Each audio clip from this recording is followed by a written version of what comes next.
Calling back into session, to open session, the regular meeting of the Albany Unified School District Board of Education for Tuesday, March 28th, 2017. May we have a roll call, please? Student Board Member Greensfelder. Present. Student Board Member Yoon. Present. Board Member Chutain. Present. Board Member Clark. Here. Board Member Blanchard. Here. Vice President Stapleton Gray. Here. President Black. Here. Now, for those who wish to participate, we will have the Pledge of Allegiance. Ready, begin.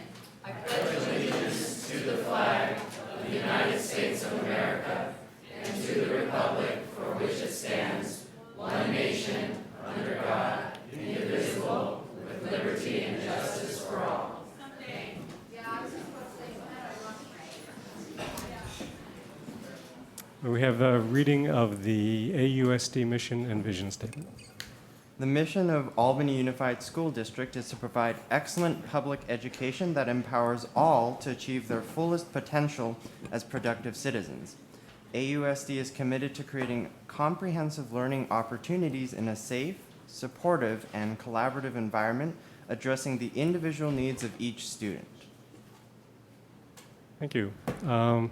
The board took no formal action in closed session. Next, we need to approve the agenda. Does anyone have any changes or amendments to the agenda? May we have a movement? I move the agenda. I second. All in favor, say aye. Aye. Consent calendar. Any comments or questions on items in the consent calendar? I think it's a fine time to explain what a consent calendar is. So we've got more of an audience here than we will have the rest of the year, I imagine. No? Go ahead. So the consent calendar is an item on the agenda that basically covers a bunch of housekeeping things, acknowledgement of monies we've received, the bills we've paid. It's all notified in the agenda, and we're basically, with one vote, passing all these things. Other things that require a lot of discussion and debate, we discuss and debate. But the things on the consent calendar, if all of us agree, we just pass with a single vote. Thank you. So, anything on the consent calendar? Do we have a motion? I move the consent calendar. Second. All in favor, say aye. Aye. Great. All right, student board member report. Cornell Elementary hosted movie night on March 24th, featuring the movie Sing. Students at Albany Middle School enjoyed the annual spring dance on March 24th. Tonight, the Albany High School Bands and Orchestra are performing a range of contemporary to classical pieces at the Albany High School Theater.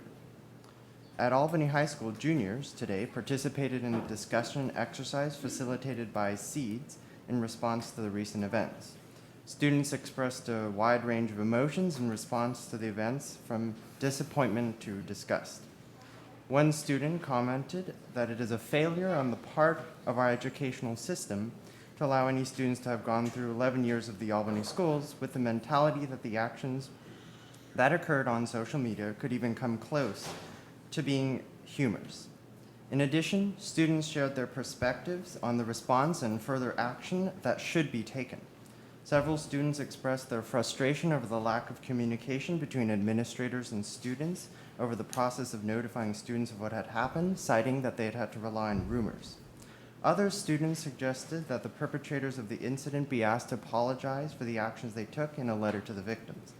Finally, many students highlighted the importance of learning from the event and embracing their diversity in a community as we move forward. So in addition to Alfred's statement, I talked to a variety of students throughout the past week, and I want to report things that they would like me to convey to the board. So firstly, they want me to convey that it's really sad that it happened in such an accepting community. Oftentimes we feel very safe and we feel very fortunate to live in Albany, and it's really upsetting to certain students that in such a safe community this is happening here too. And they want to say that it's just a testament to what's going on in our country, and it's something that if we can address locally, maybe we can have an impact nationally. Additionally, students want to bring the issue to the administration further, but I also want to thank them for everything they've done thus far. The students brought this issue to the administration initially, which is how the administration knew about it. And so without certain students bringing this issue forward, it never would have been brought up and the perpetrators never would have been brought to justice. So to those students directly, thank you.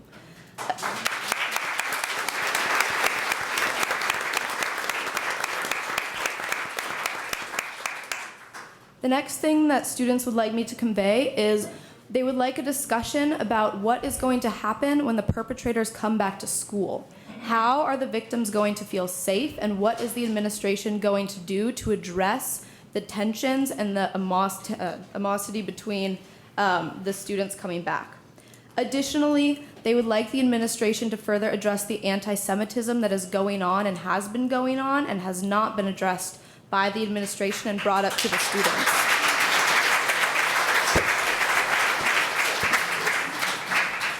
Because this anti-Semitism has been going on and because this racism has been going on simultaneously, it's important to note that these are not isolated incidents, and this is a culture that is unfortunately happening within Albany schools and needs to be addressed as a culture and not as an isolated incident.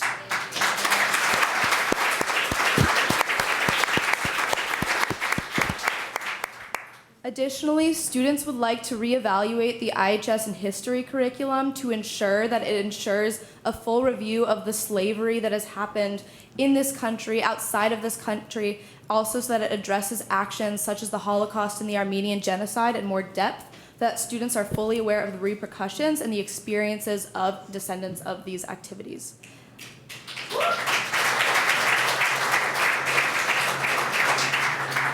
And lastly, I know that there's going to be a budget discussion later tonight, and students would like to bring up that they are interested and would like to press on the importance of a cultural competency program next year. That is something that they would like to prioritize in the budget and they feel is very necessary going forth at the Albany schools. And lastly, I would just like to give a couple words personally about my experience with this. So I can't speak directly to either incident. I haven't been directly affected as a victim, but I would like to say that I'm so grateful to the people that brought this to the administration. And I'm so grateful to see everyone here and to see all of you wearing black because Black Lives Matter, and to see other people supporting the Black Lives Matter movement. And I'm also so thankful that people brought the anti-Semitic tensions and they brought this to the administration as well. So thank you to everyone who participated in bringing the perpetrators to justice, and thank you to the administration for taking the precautions and taking the steps necessary to address these issues. Thank you.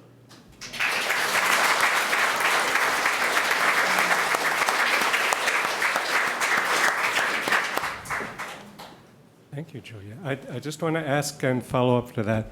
I can't quite tell from this crowd here. Is anyone here tonight on the Instructional Improvement Council, the IIC, at the high school? At least one. Okay. We have two suggestions, a reevaluation of the IHS course and a cultural competency program that would go to IIC first. So if you could make a note to make sure that's brought up. Thank you. Any other comments or questions for our student board members? Charlie? So I have one comment. Julia, I had the same feeling when you read your report as I had last Friday when I attended the Q&A session at Albany High. I am in awe of the students and their insight and their understanding that these are not isolated incidents, but there is a deep cultural problem here that needs some attention. Thank you so much for the report that you gave. Thank you. I do have one question. I think it would help all of us if we could define the acronym SEEDS. I think Alfred will take that one since he was involved in addition to the entire junior class in the program today, and I would like him to discuss it because he knows more about it than I do. So SEEDS is a organization that does a lot of restorative justice in the Bay Area. They stand for Services that Encourage Effective Dialogue and Solutions. And they came to Albany High School and facilitated discussions for the junior class specifically today. I don't know if they will be continuing that in the future, but it was definitely something that brought the students together and helped sort of let students express their opinions and perspectives. Great, thank you. Thanks. Ross? Yeah, it's a problem that surfaced during all of this. The board is the 5 of us and the 2 of them. It's a board of student board members. In addition, if you tried to send them email, you probably got a bounce unless you were from an AUSD address. And that really needs to change because they are, in their board role, board members with as much a right to hear from you all as anyone else. And I encourage you to inform them when you inform the rest of us. So if staff could take the action to make sure that either their email addresses are reachable from anybody, or we have an accommodation. They use a different email address for board personal or board matters as opposed to student matters. But it shouldn't be that you send a message off to the 7 of us and only 5 of us hear that. Yeah, we can find a way to make sure that happens. Anybody in the audience want to comment or question the students? Additionally, I did have one student submit a statement they would like me to read. Okay, that comes under items not on the agenda. Okay. You can read that one before everyone else comes up. But specifically on what the student said, if you want to come up and... I'm wondering if we can get the people that are in the hall in here someplace. There's quite a few people. I believe they can hear us. It's seeming to me that people. It's 81. I'm not sure the fire marshal would like that. It's 81 people. Yeah, sure. You can make some more room in here. Let people out there know that get some room for them.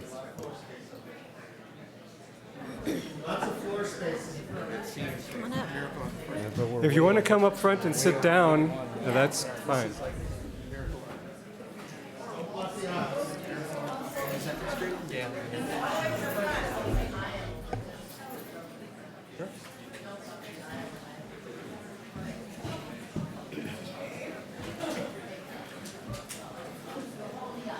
I would like to extend the invitation to students to come stand behind Alfred and I because you are the center of the attention at this meeting and you should be recognized as such. So if you'd like to come stand behind us, you're more than welcome to.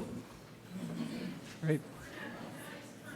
Okay, this brings us to what most of you are here for, I think, which is... No, No? board and superintendent report. Oh, that's true. Board and superintendent report. Do we need that first? Well, I have one more comment. Okay, we'll have board and superintendent report. Go ahead. Okay.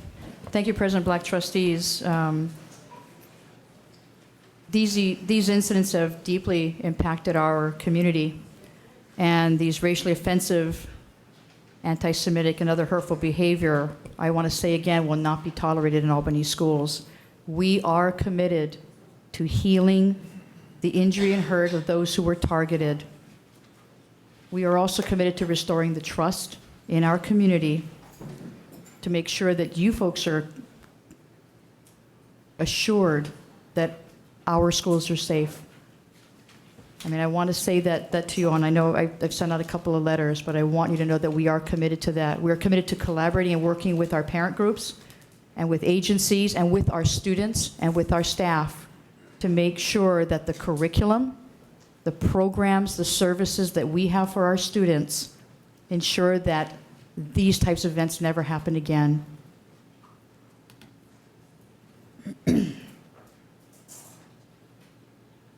I think what I really want this community to know, that this is something that I am committed to, that is unwavering, that this is not something that is going to go away. We are really looking hard at many, many levels of what we feel is working, where there are gaps, and where we need to add to make sure that we unteach this type of offensive behavior.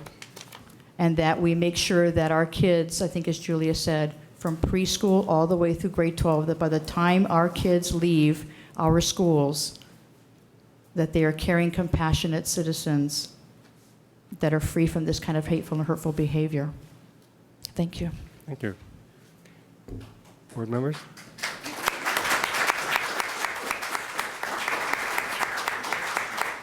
Okay, I think we have all all board members have been getting emails from many of you. We have been hearing from community members.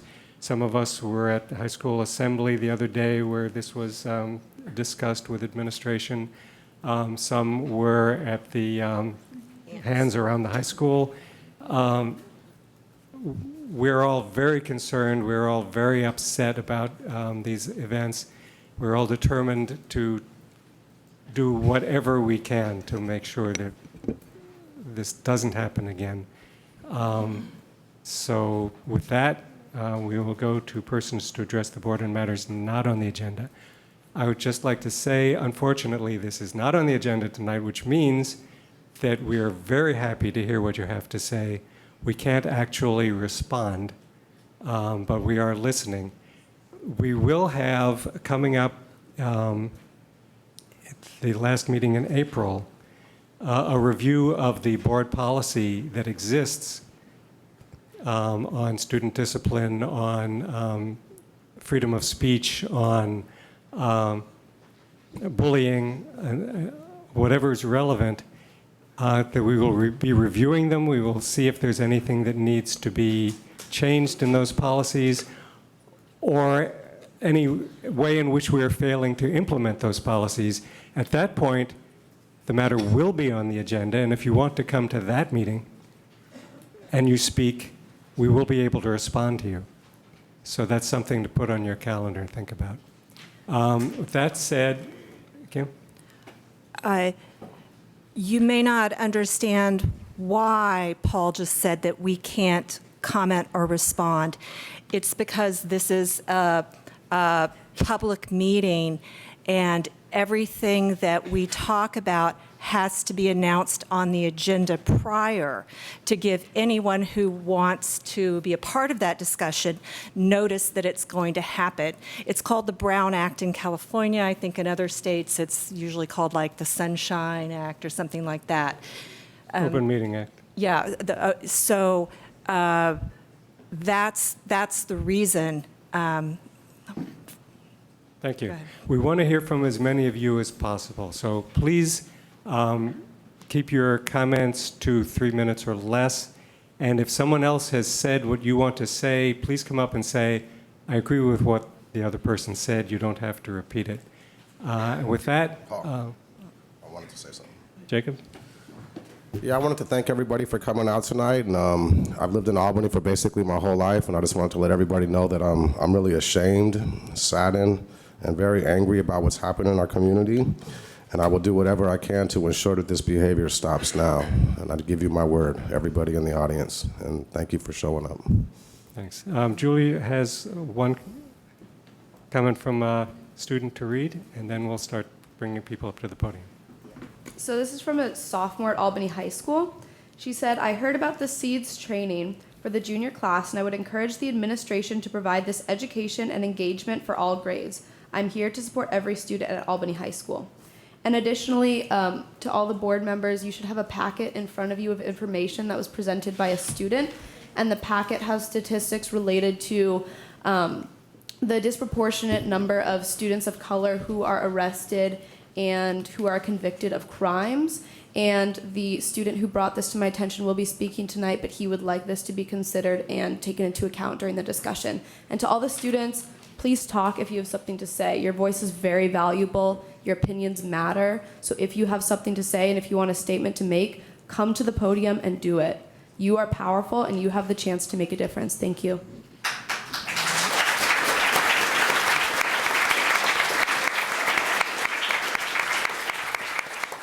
Thanks. We also have a request. There's no way to enforce this, but if you can, let's let the students start, parents following, and if there are staff members who want to speak, please wait until the students and parents have had a chance to speak. So who wants to be first?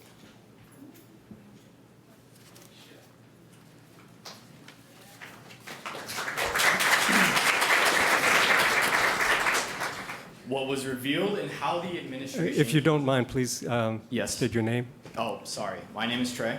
I'm a student at Albany High, senior. What was revealed and how the administration handled and continues to handle Albany High's incident of purely sexist and racist actions says more about the state of Albany's issues with both of these subjects, more than the hateful messages the students conveyed themselves. Just because we are a small town does not mean that we are excluded from prejudice. It means that we have to work harder to identify and abolish discrimination based on gender, orientation, and race in our community. As students, many of us feel backstabbed, as this incident is one of many at Albany, and it wasn't until this specific issue surfaced that we were informed of the anti-Semitic behaviors of multiple students hailing Hitler in class. Instead of sitting down and speaking face-to-face in an intellectual discussion of how we students, faculty, and administration can make Albany school districts a more tolerant and educated place, we attended an assembly with the same power dynamic that divides you from us. It is not person to person anymore. It is child to adult, student to administration, a formality that cuts off any sort of empathy or human interaction that we need to heal the wounds that were inflicted to the most valuable resource Albany High has. Not academics, nor sports, not money, not reputation, it's students. The last thing I want to happen is for this to be swept under the rug yet again. For the students who created a bracketing system rating other female students like a mere game a few years ago walked away with zero consequences.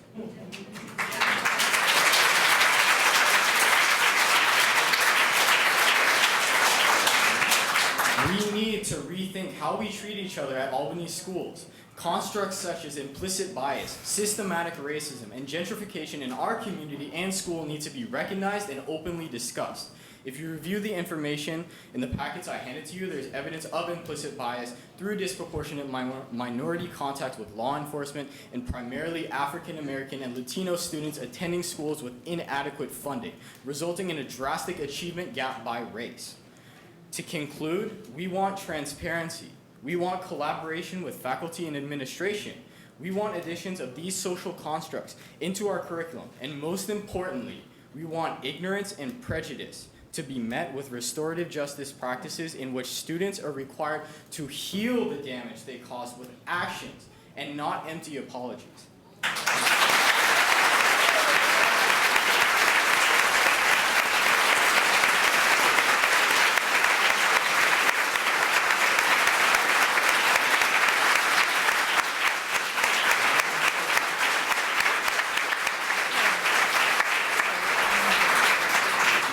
Thank you, Trey. Next. Hard act to follow, huh?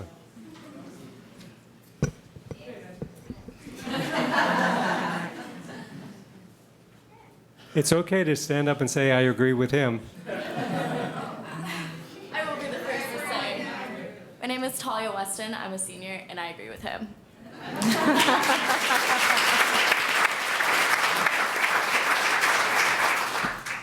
Others? There? Any more students? Oh, come on. So, my name is Justin.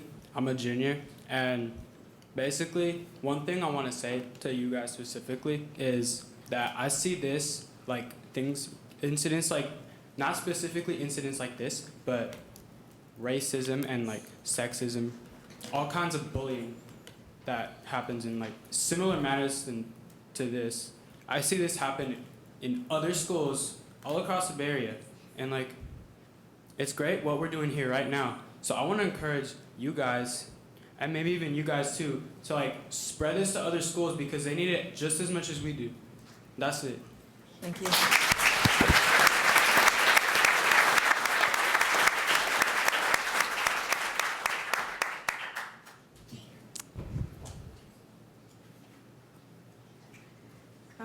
Hi, my name's Dylan. I want to really strongly agree with everything that was said so far, especially everything Trey said. And I wanted to respond to something I heard in class when we were talking about what happened recently at Albany. We were in my Spanish class, and the teacher proposed to us, what do we think should be done in response to everything that happened. And I heard a student say that they don't think anything really can be done, or that anything really should be done other than direct punishment of the students. As in, he didn't think that there was anything that could be done or should be done to address the culture of Albany that's allowing these things to happen. And that really upset me. I just want to say I didn't start out in the Albany School District. I came here from West Contra Costa. And as someone who didn't originate in the school district, I can tell you that from an outsider's perspective, there are weird things about the Albany Unified School District. Okay? And not in a positive or funny way, in an implicit racism way. I've noticed in being here the way people talk about out-of-district transfer students and how that's really just code for students of color, and how no one, so many people have negative opinions about out-of-district transfer students, and I've heard really bad things about that while I've been here. I also hear really commonly from students that if they were at El Cerrito High School or if they were a different high school in the Bay Area, they would be getting into colleges easier because somehow those schools are looked at easier by others, by colleges. And people have a real superiority complex about Albany and the difficulty of classes or just their rights to be getting into colleges. And that really offends me. El Cerrito High School is on the same street as us. El Cerrito High School is a much larger school and demographically way different, and the attitude at Albany High School towards El Cerrito High School is shameful, in my opinion, given that. Additionally,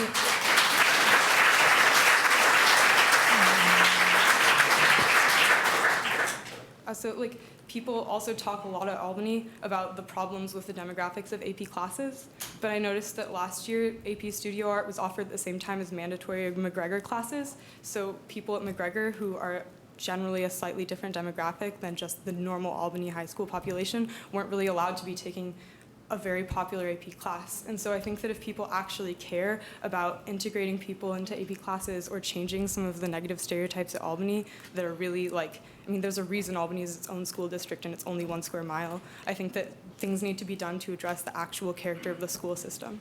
Thanks.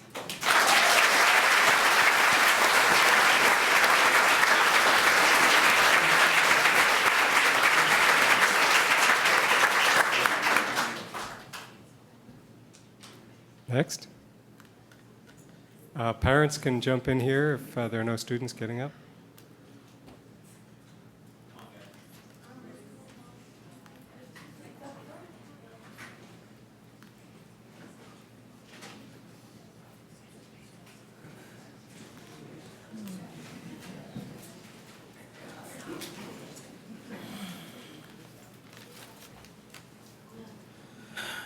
My name is Christina Hohorst, and we live at 620 San Gabriel Avenue. My daughter's Maria Krashna, and we've been in this school district since she was a preschooler. I'm going to start by saying I grew up in Compton, California, and in 1981, my typing teacher was a woman named Mrs. Settles. But she didn't get to teach us typing because her son was a Long Beach State student who was a dark-skinned black man who tutored children, and he drove through a community that was a lot like Albany. It was called Signal Hill. He got stopped at a traffic stop, and he was found the next day hanging in his cell, beaten. And that has been a touchstone of my life. I see a lot of dark-skinned black people here. I pass. I'm Mexican American with a little 1 drop of African American blood, and my daughter is half African American. I am so angry and deeply offended by this. We say that we want to be a sanctuary city, but we won't protect people here. We invite students from outside of the district so that we can have more money to make this a better district, and then we treat them poorly. My daughter has been in this district, and everything felt really good at Marin Elementary School. It did, until my daughter got into an altercation with a little boy who, I don't know what he had, but it was private, I couldn't know. But parents were rumored and told me that he had ADHD. And the principal did not intervene when that little boy socked my daughter in the stomach really hard, so hard that she cried. They didn't tell me about it until after it happened. And then that little boy, his parents got to buy Principal of the Day at Marin Elementary School. And I went to that principal, Principal Kumamoto, and I said, how am I going to square with my daughter domestic violence if you allow this child to be honored with Principal of the Day? And I know that the families here have suffered way worse racism than I'll ever suffer. People tell me things because I look white in the San Francisco Bay Area. And my family has all ranges of colors. My husband is a white man. My daughter's half African American. Her cousin is chocolate colored like the girls featured. We've had incidents at Albany High School recently. And it's gotten to the point where I counsel my daughter not to go to administrators anymore, that we'll handle it on our own. I will teach her how to deal with it. And that's what parents of children of color do. We learn how to deal without y'all because we have to. That's right. And I'm tired. I own a house here. I pay taxes here. And I'm not going to name the name of the person who was talking disrespectfully to my daughter at Albany High School. I think a lot of people might know who that person is. It's not the principal. He's a nice guy. I like him. But he did tell me, oh no, Maria's spreading rumors. She wasn't spreading rumors. A teacher was really offensive. He was being a sexist. He was being sexist towards her, and he was being rude. And I was told, oh, no. You know, she's spreading rumors about him. That could get him fired.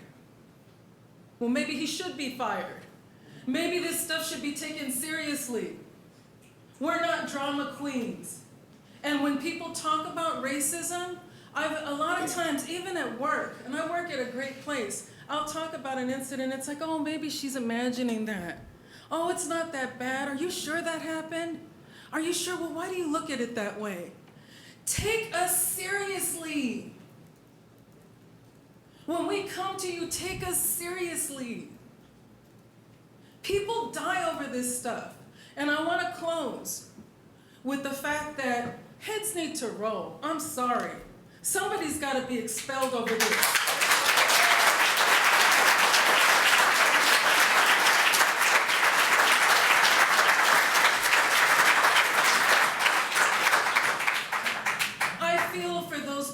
Of those children who created those memes. I know how much it costs to live here. I know how expensive it is. I know how hard it is to get in here.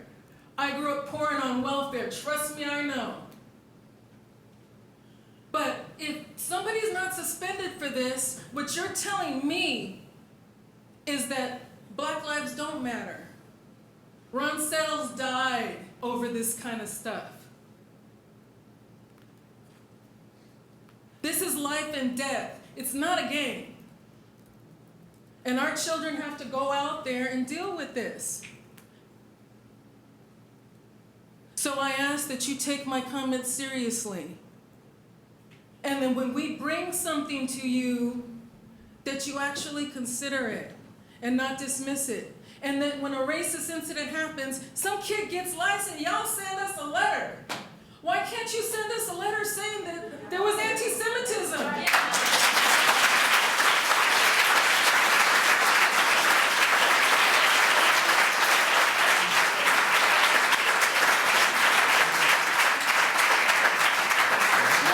you send a letter saying there was a racist incident at the middle school? There was a racist incident. This happened. We addressed it. That's important. Because there's closet racism here. And the kids who created the memes, I think that the kids, if you were part of that group, you got invited. I get it. Peer pressure. Minimum 2-week suspension for anybody who was a member or anybody who liked the picture.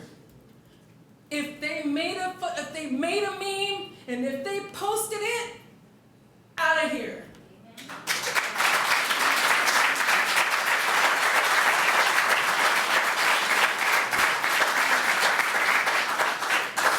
That you take it seriously. And like I said, I feel bad for those parents. I feel really bad for them, but they need to go. These kids need to go. You need to show me and all the people in this room that you mean business. Thank you.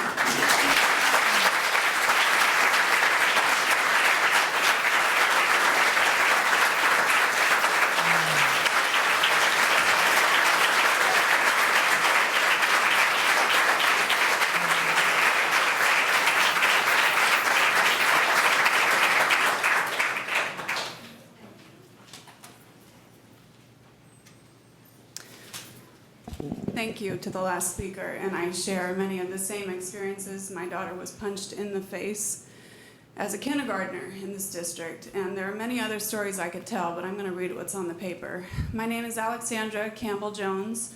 I'm the mother of Amber Jones, a junior at Albany High School. I wish I could say this is the first time my daughter has been the target of racist bullying in Albany schools, but it is not. These microaggressions have gone on for years and have included mean comments about her hair by students and demeaning comments about her work and her dreams by teachers.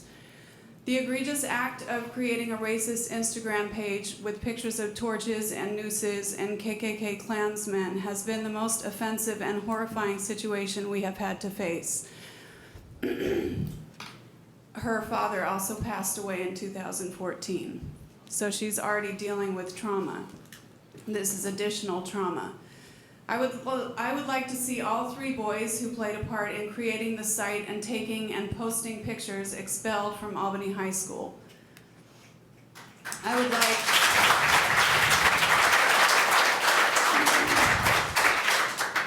would like all of the followers to receive the longest suspensions possible. I would like all of the boys to be prohibited from using cell phones in class or on campus, as the majority of pictures and videos taken of my daughter were taken during class time and without her consent.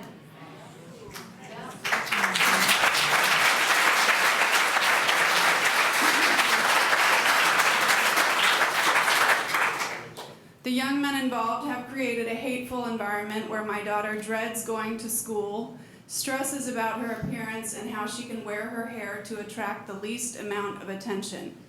One of the most painful questions I have been asked as a parent was after she saw the picture of herself posted next to a gorilla and said to me, "Mom, is this really how they see me?"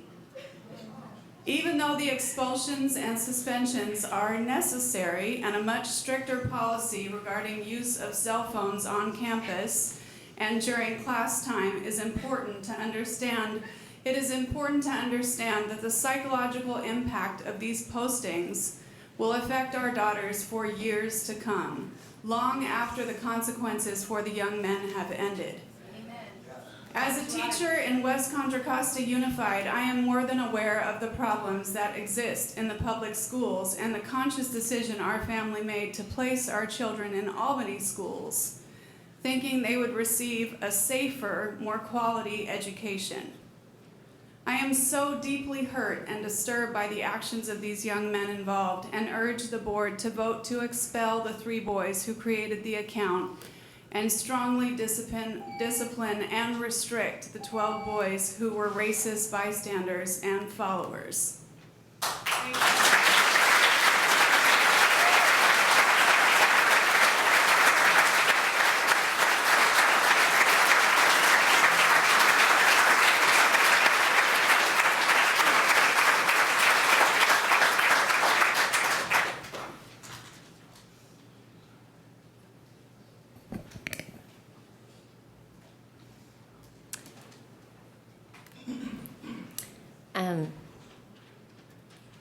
My name is Cheryl Sudeth, and I've been a parent of now 3 children in the Albany School District. I've been a volunteer in this district for well over the lifespan of my daughter, who's now a junior. She just turned 15, and she's a junior at the high school. I have 2 sons. My oldest son is just graduating from Morehouse College. My second son is a sophomore at Morehouse College. So, thank you. My husband is an Albany graduate from the late 80s. And, you know, when I told him I was coming here, well, he actually told me to come. Yeah, this is not a new issue. He was actually very offended by the letter that was sent that said this was an isolated incident. No offense to you, Superintendent Williams, but when he saw you on the news referencing this as an isolated incident, it was very offensive. This has been going on since he was in high school. I talked to both my sons, one's a 2012 graduate and one's a 2015 graduate, and both of them said it was going on when they were here. They complained, nothing happened. You know, yo soy una boricua, soy una Latina. I am Puerto Rican. When I walk down the street, nobody knows that. You know, not only am I Muslim, I'm Latina. I speak 9 languages. You wouldn't know that if you saw me walking down the street, but I'm judged by the way somebody might see me. My children speak a variety of languages. We come from a very multicultural family. But my daughter is afraid to speak up in her honors English class when they're discussing issues about Muslims, because there's a few people in her class who've made derogatory comments about Muslims. And the teacher is disempowered to make that class safe for her and another young woman who's also Muslim to be participatory in that class, when a great deal of your grade is based on participation. So they are already at a negative in that class because they are not able to feel comfortable to participate. Now, is that their fault? As a 14-year-old in the class, is that her fault? Or is that a product of Albany Unified School District? Now, I heard about seeds coming in, and great. You do not change a system that is broken by bringing in people who are the same as the people who broke the system. When I look at this board, and I know you were duly elected, and that's great, but it does not reflect the community to which you serve.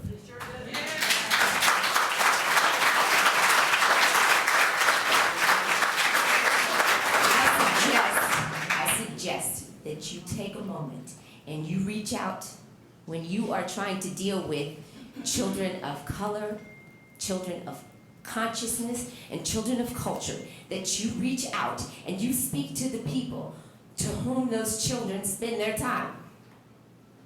I don't see anyone reflective on this board or in that group of seeds who had anything to do with those children that we have to take care of when they come home. My child wasn't represented on that Instagram, but goodness gracious, I had to deal with her and her friends to help them understand why. Why is this even happening in 2017? What makes anyone think that this was humorous by any stretch of the imagination? Do you know that being brown and being black and being Muslim or being Jewish is hard? It is taxing on a person in this society.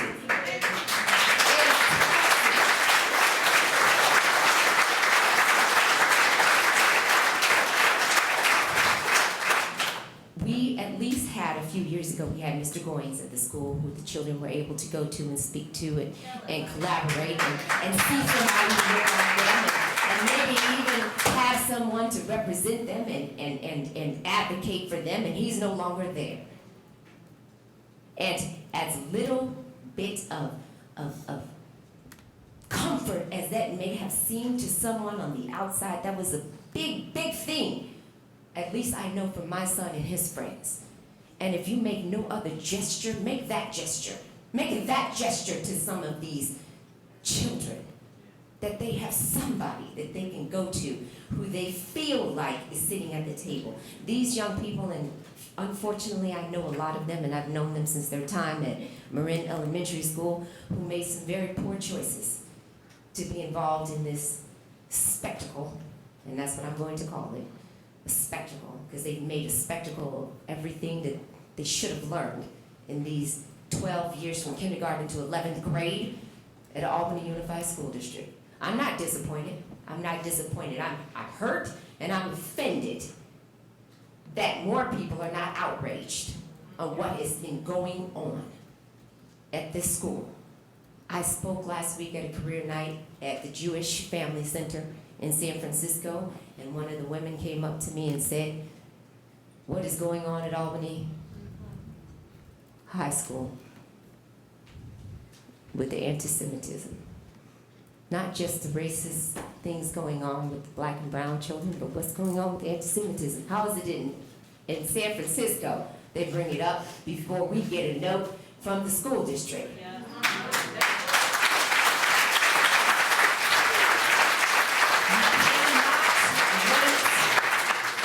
We just deserve better. We deserve better. We deserve better. These young people need to learn the fundamental lessons of behavior. Before you speak, you have to think. And I'm going to give you this free lesson right now, young people. Listen to this. When you think, you have to think. Is it truthful? That's your T. Is it honest? Is it inspiring? Is it necessary? And is it kind? And if it's not one of those, then close your mouth. Take your fingers off the keyboard, turn off your social media, and walk away.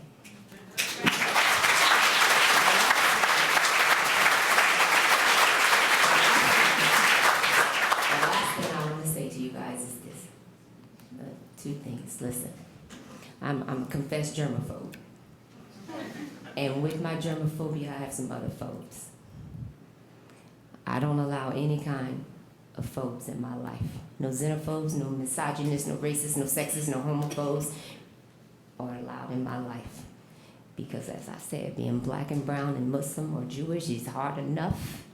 I don't have any type of ability to deal with anything else. I have no patience for that. But the biggest lesson that I've learned in my life is that si no estás sentado a la mesa, o estás en el menú, o alguien que estás ordenado para usted, if you're not seated at the table, you're either on the menu or someone else is ordering for you. We need a seat at that table. We need a seat at the table.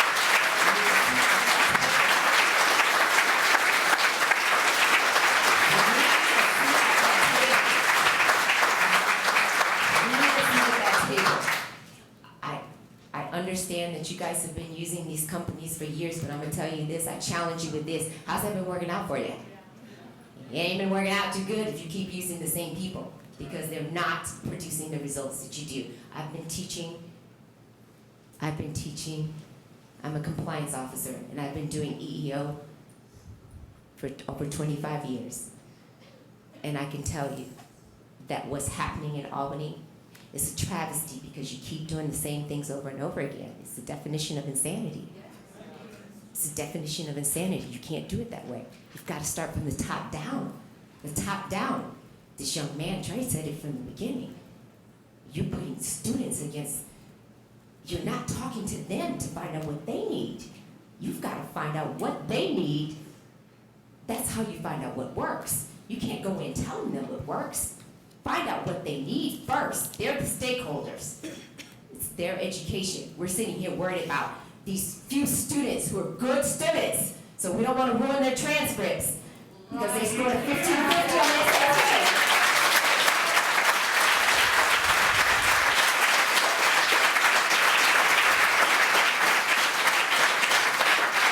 Because quite frankly, I mentor hundreds of girls a year.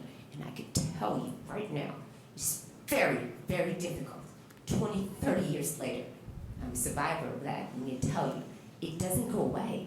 That pain does not go away. It doesn't. It doesn't go away when somebody strips that from you. No matter, I studied molecular biology and biochemistry. And no matter how much you put up here, what happens here doesn't go away. So you have an opportunity to change somebody's life right now, and this might be a hard lesson for these young people to learn, but let them learn it now before you send them off to college, not thinking that they did anything wrong, and they make an even bigger mistake.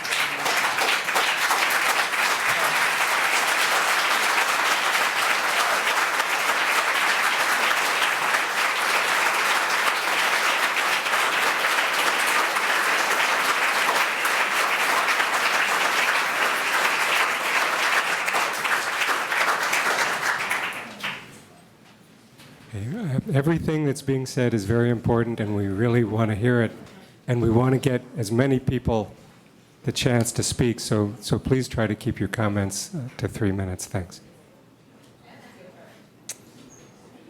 Okay. I think that with many issues, that's important to keep a time on it. I think for this one, you can't. I think it's too important for that.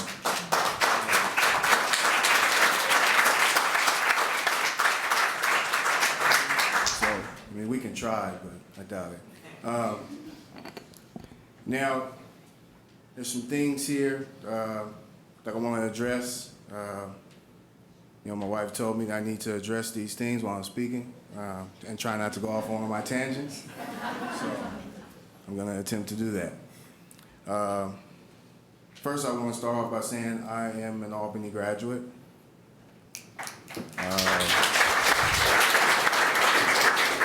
But I grew up in Oakland. Born and raised there. And a lot of the friends that I had growing up in Oakland are no longer here. As a child, I grew up, and I'm pretty sure, I'd have to check the numbers, but I'm pretty sure I went to either as many funerals as birthdays or more funerals than birthdays. So when it was time for us to decide where our child was going to go to school, it was an easy choice. Well, Oakland or Albany. So I chose Albany. But things like this happen, and you're taking my ability away to protect my child. You're robbing me of that.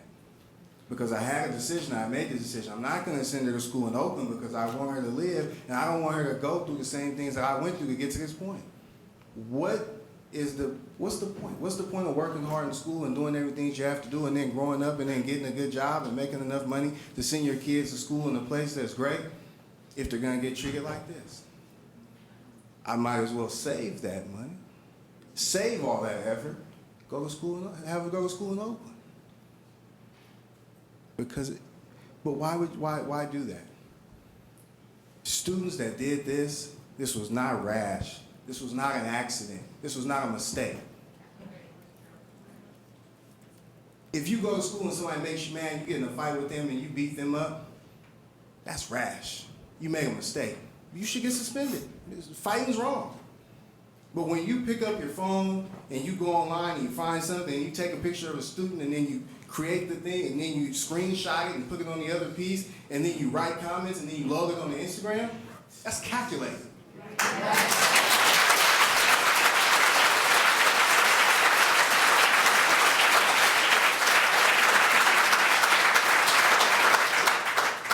And then to do it again and again and again and again, you're thinking nothing's gonna happen to me. I'm privileged, nobody's gonna do anything to me, and this is okay. But it's not okay. And the way that you stop it is not by bringing groups in that are gonna say a whole bunch of stuff that the kids aren't gonna listen to. It's real simple. It's expensive to live in Albany. So if you kick those 3 kids out and they're expelled and they have to go to school outside their district, you know what's gonna happen? No more kids are gonna do it because their parents are gonna say, hey, my house costs $750,000.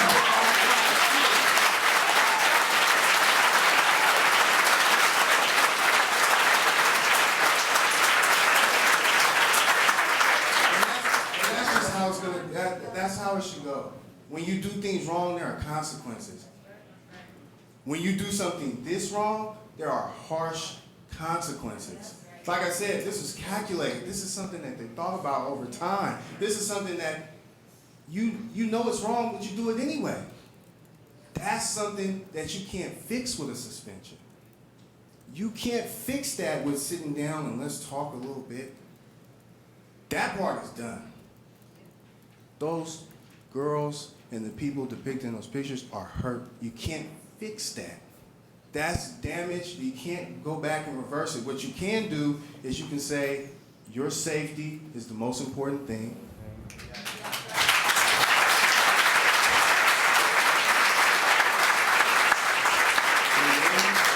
And in this district,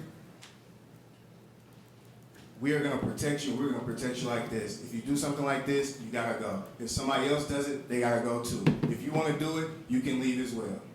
Because the students here, the students that go to school, they wanna be here. My daughter, she wants to go to school, she wants to go to school here. You know, sometimes your kids, like, you have to like wake them up. Come on, it's time to go, you're gonna be late. Not my daughter. She tells us we're gonna be late. Let's go now. She's in the 2nd grade. She's never missed a day of school, not one. Not sick, not a cold, nothing. 0 absences. That's not an accident. That's something that is instilled in her, and that's something that she cares about. And for the parents of the daughters that this happened to, that was robbed from them, because now they don't want to go. So how do you look them in the face as an administrator, as a principal, as a superintendent? How do you look those students in the face and not say, I am so sorry this happened to you, those kids have been expelled, please come back and let us continue to teach you?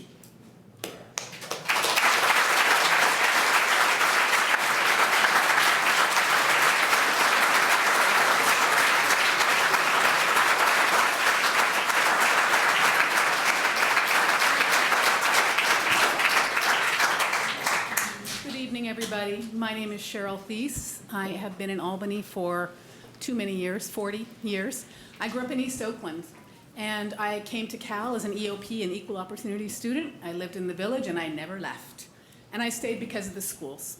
And my oldest child has married and moved back to Albany, and her 3, my beautiful Latino grandchildren, have come through Albany schools and continue to. My oldest child's 42. My youngest child is 11 years old. I haven't had a break away from Albany schools in a long time. I want to, first of all, just say that I am so impressed with the student speakers, and I want to make a point of saying I work at a disability civil rights organization, and this has been going on for a long time. Parents call us. We have a special grant to work on the school to prison pipeline stuff, and parents call us because they feel like the things that happen day after day, and I don't even like the term microaggressions, there's nothing micro about these aggressions, create an environment where eventually their children strike out, act out, get angry, or stop coming. Often I'm talking to those families because of mental health issues or disability-related issues. But when you really start digging and you look over time, what you see is a pressure cooker for these kids. They feel like, first of all, how do all of our kids know who's out of district? They all, it seems to be common knowledge. And years ago, I got furious because a lot of my daughter's friends were let go because their grades weren't high enough. And I said, great, so they're good enough to come in and fill a seat and get the income that's generated from that. But if they struggle academically, then we're going to not invest in them. They're our kids. Once we let them in, they're our kids, period, end of story. So the out-of-district problem is long-standing, and I think some things have been done to make that situation somewhat better. But it continues to be a problem. The problem that I see is that, and I see this even with students with disabilities, my own son could not go to Albany High. He was so mercilessly bullied at Albany Middle School that when he was in the school play, kids felt completely free to write, "You're the best retarded kid we know." And this is a kid who is at UC Santa Cruz in engineering today. He was so distraught, he could never come back. And I will say the district tried very hard to make it safe for him to come back. And when he went to the high school, he had a complete anxiety attack, sweating palms, shaking, and so on. And what he said to me is, yeah, Mom, well, when Axis Dance, which is a group of disabled and non-disabled dancers, comes to the middle school and all the staff say everyone behaves so beautifully, I hear comments about their disability from the students. Kids, it's under the radar. He said, when I'm walking through the halls at Albany High, I feel like there's a gauntlet that I'm running where students can whack me on the head and people can say things, and it's just not taken seriously. So this longstanding issue of the culture and safety, we need to address it. It's long past time. And finally, I will just say, restorative justice is there are some great programs out there, but it's also the intervention du jour. Everybody loves the term restorative justice. Unless the restorative justice is really justice, and that means real change, it's just another, again, not micro, it's another aggression for students where they feel like it's politically correct, we're saying all the right things, we're doing all the right things, but is it gonna change the deeper culture of our schools? And I think we have to take that seriously. Thank you.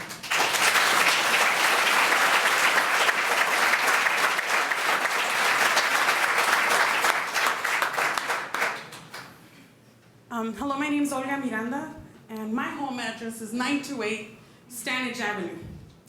You are all welcome there on a Saturday or Sunday, preferably Sundays, because I work Saturdays. And I want to be able to say that being a homeowner and being a Mexican or a Chicana in Albany is really hard. It's not just, and I want to make it very, very clear. When we moved into this community, you know, we were convinced, we had a home in Berkeley, and we wanted our son to attend Albany schools. We understood that there was a great opportunity for my son to be able to get public education. I'm a union organizer, and I believe in public education. But with those opportunities, this district has stripped away, has attempted, I want to say attempted, to strip away at my son's dignity. And I'm going to start with just giving you a few examples. This issue, I don't want it to be siloed as a Latino issue versus an African American issue or Black issue. I want to be very clear about that, because what has been going on for a very damn long time, since my son has been in kindergarten here at Albany schools. So I want to be able to say that very clearly. You're not going to get a pass to say we will address the Black Parent Community Organization and we will address the Latino issues separately. What's going on is affecting everybody. Everybody.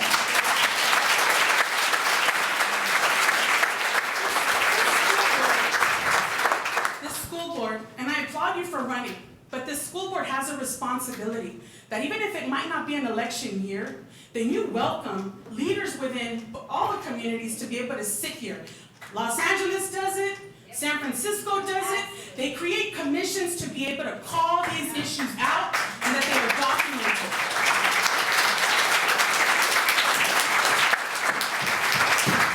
Albany is changing its demographics. Just look at the census information about what has happened. I've come to more school board meetings in the last 2 months and city meetings on Sanctuary City than I have in my entire son's academic career. I want to be able to say that in the same pulpit, there are people who stood here just a week ago about why it is we should defend and follow what our president is saying. A president who has emboldened people who had, before it was just underhanded racism, oh no, now it's out there front and center for our children to have to tolerate.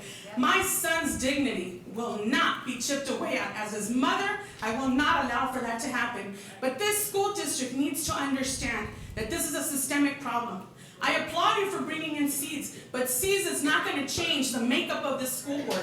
Seeds is not going to change how our children address each other in the school, on the school playground, at PE, in the classroom. These issues should not be siloed from one from the other. The restorative justice program needs to be a lot better. I don't care for you to call my son to a room when he's been told he will be deported twice. To be called into a room and said, write your feelings down. And how did that affect you? How do you think it's going to affect a child when you're telling him he is going to be deported? I will not stand here and sit in a room for several hours and listen, and only listen. And that will be the only resolve for the school board. As a parent in Albany schools, I will not let you get a pass on only listening today and not taking any action. It's time, it is now. You owe us and all the families, Latinos, Jews, African Americans, you owe us some resolution. What you have had up until now has not worked. What you have had until today has not worked. And we need you to take a moment to reflect and assess what you have done in trying to measure these issues. I sat next to you, Superintendent, last week, and I told you, you asked me, how is your son? And I told you twice he's been told he's going to be deported. How did the principal address that? You said, well, it'll get fixed. It'll get fixed. I don't know what happened to the other child because the district has a policy to not share. I don't understand how my son will get restorative justice. I don't know how somebody's daughter who was offended, whose picture was taken without she was violated in that manner. But I ask every parent in this room whose child has a cell phone, take care of your kids and watch what the hell they're putting online. We all have a responsibility. We all have a responsibility. I ask the school board on the budget issue that's on this agenda that you consider instituting ethnic studies from elementary all the way up.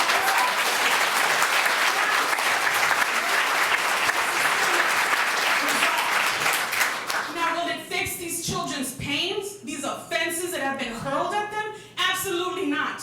That'll take a whole community. And I stand here with everyone that's here invested and committed in making those changes.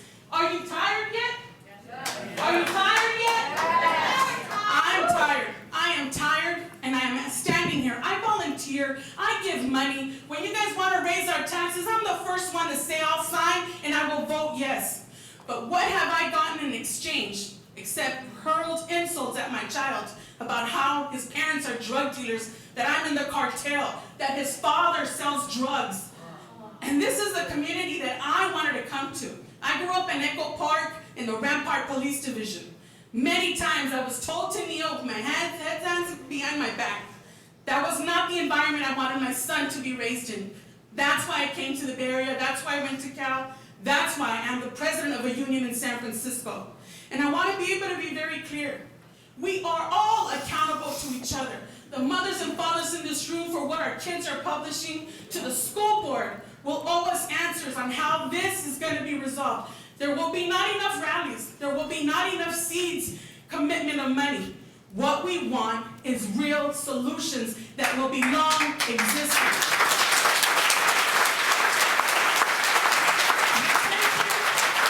Retention and recruitment of teachers that look like my child. Don't just tell us that you believe in our causes when you won't even hire them at a faster pace as the demographics are changing. It's difficult for you to retain teachers when they're trying to stretch a dollar to survive and provide for their families living in Albany. The time is now. The time is now.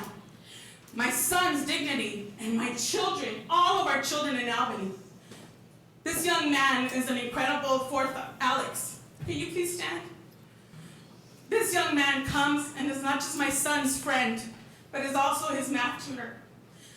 I'm not normally emotional, but to hear the testimony of these students and how they've been affected, I thank you because you have been able to comfort my son when he's told you that his parents are drug dealers. I thank you for speaking up as a young man to be able to tell my son, you're gonna be okay. It's difficult. Thank you, Alex. It's difficult.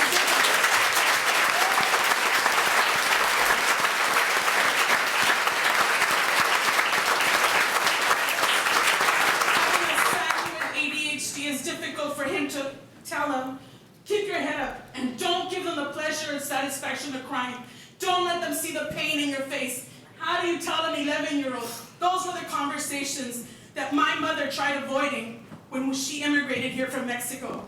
Raised in LA as a woman of color, how we were treated, and how my son we were trying to avoid for him to get that treatment. Those were the conversations that we had to sit down and tell our son, there are racist people out there, and that this president has emboldened people.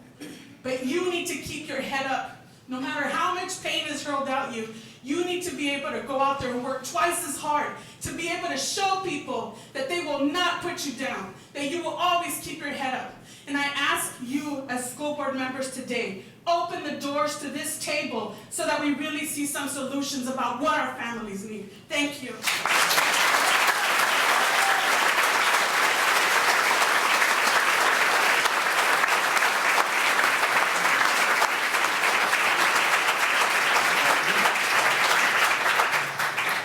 Hi, my name is Ewan McKnight. I'm an Albany High School graduate of 1982.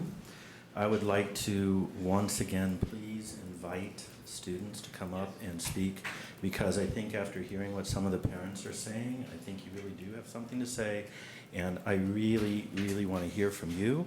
I'm very encouraged by the example set by the first person who was speaking. It is exactly what I expect from Albany students, and I am happy that Albany students, by and large, are really taking this issue and running with it. I would like to say that as a graduate from way back in the 80s, this has been happening since I was there. And it has continued to happen. And my mom fought the Albany School Board and asked them to have more representation on the Albany School Board. And my understanding is we've never had representation since 1982, at least. And so I would very much like to consider that even though this is an elected position and there are only so many slots, that you consider the concept of asking other people to actually have a true stake in what goes on in the school system. Most important to me as a student at Albany is when I was there were a few teachers of color. I don't know how many there are now.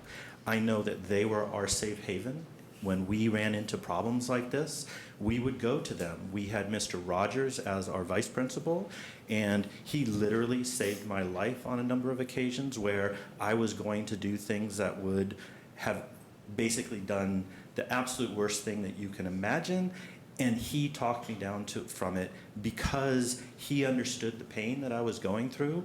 When she was talking about microaggressions just welling up in people, I'm telling you, as a personal person inside Albany, these things are real, these things hurt, these things last a lifetime. I have spent my life trying to get more school representation of people of color as teachers, as administrators, as people of power, so that children of color in particular, but also white children, also Asian children who, for whatever reason, don't feel that they're necessarily discriminated against. People need to see that everybody is human.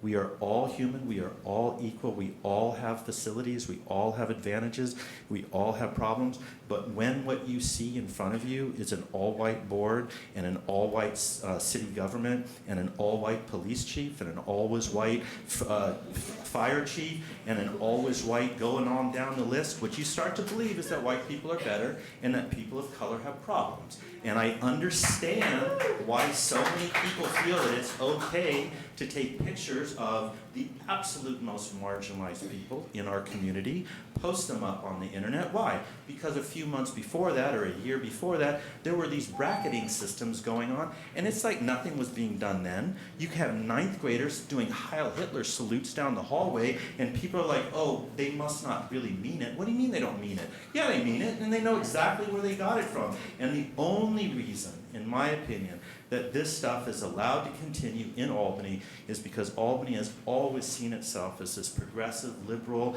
place where we don't remember that we had a John Birch Society here. We don't remember that we literally had a avowed racist as a chief of police that would go around arresting black children when I was there.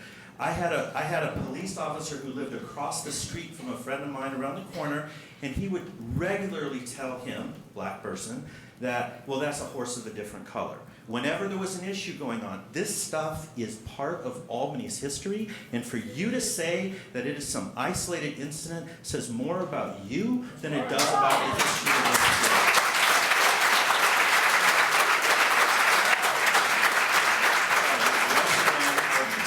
Very much like any students who want to speak, please come up and speak. This is the time that you guys have your voice. Please say something. Yeah.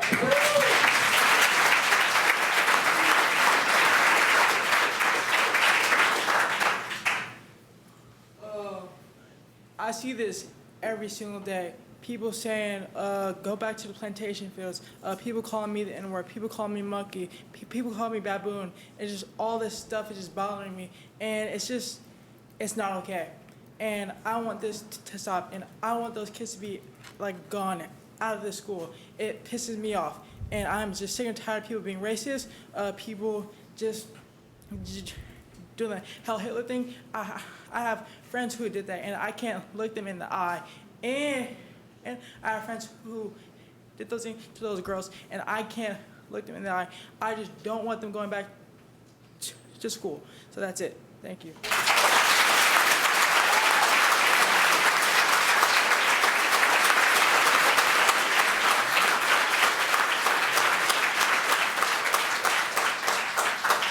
Hi, my name is Maria Krashner. I'm a sophomore at Albany High School. I would just like to state one fact. The colored woman in America is the most disrespected person here. And why can't we see that? I'm confused. I'm disgusted about what happened. I'm saddened, and I just want to state, like, from when I was in kindergarten till now, why is it that I feel uncomfortable wearing my hair curly to school? Why do I feel uncomfortable by that? It's because there are kids at the school who decide to attack Black and Latina girls, Mexican girls. They decide to attack us and tell us that we look ugly like that. That, oh, our curly hair is not professional. That my straight hair would look better at my concerts than my curly hair because it will get in my face. Like, why is that? Why do I have to be treated like that all the way from kindergarten to now? And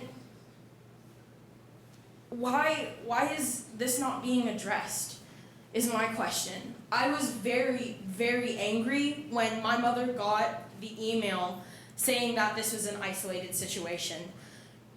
Why, as somebody stated earlier, why is it that the news knows about this before we do, before our parents do? I'm speechless for words. I'm trying to grasp at nothing right now. And that's because nothing is being done for me. As a student, it's kind of just like we're sitting in a quiet room, it's in darkness, and we don't know what the hell is going on. Because we thought we were in a place where we were safe, and now we're not. Because this has been going on since I was in kindergarten, since we were all in kindergarten. Why has that been happening? Why haven't these kids been taught that Black is beautiful, Mexican is beautiful, Latina is beautiful? Why is that?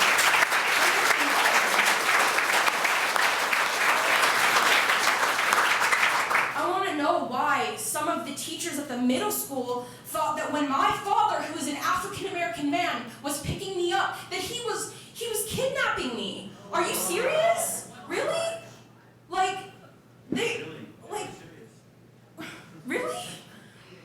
Like, I'm a mixed race child, and yes, I can pass, and I do know that. I know. And it sucks to sit in a situation and to see that, like, my own father has been pulled over for just because my father was driving a Jaguar around, he was pulled over because it was a nice car and he was a Black man in a car, and the police officer asked me, "I'm sorry, little girl, do you know this man?" Really? Really? So I want to know why this isn't being addressed, and why my father had to go through all of that. And yes, my father, I don't live with him anymore. My father is one of the worst people in my life right now. But in those times, I looked up to him so much because he was going through all of this. He was driving around in a nice car.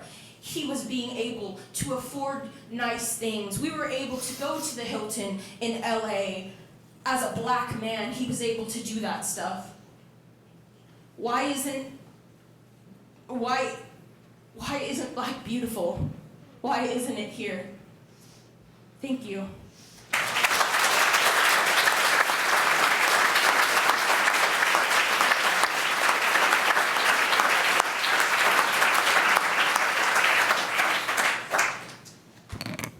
My name is Jessica Shamakhtar. I'm a sophomore at Albany High.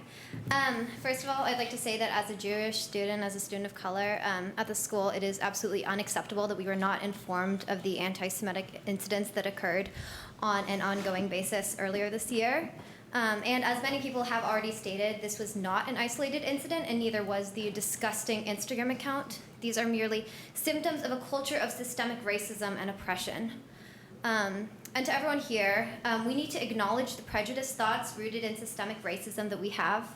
We need to acknowledge the anti-Blackness and colorism as products of society we have. And for those expressing shock in response to this incident, yes, it is horrifying and disgusting, but given the amount of sexism, anti-Blackness, systemic racism, and oppression in this society, it is a privilege to be surprised. Thank you.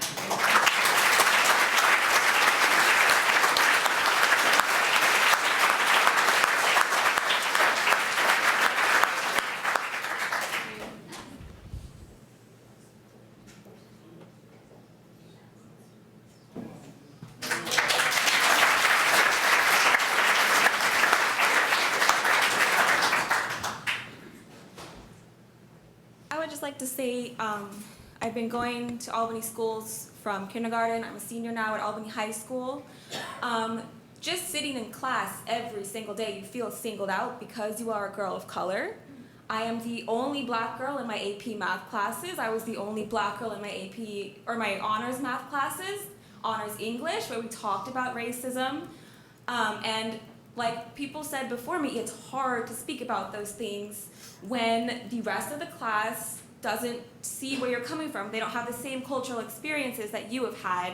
They don't even have education in the cultural experiences that you have had.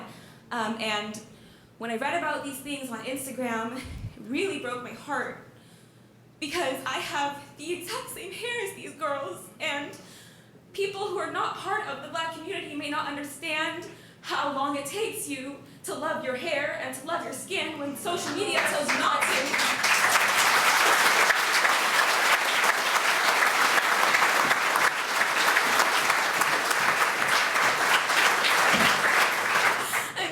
Seeing the support from so many students on Instagram that night was amazing, because if you guys hadn't made all those comments and posted, Black Lives Matter photos, I would have been terrified to come to school the next day.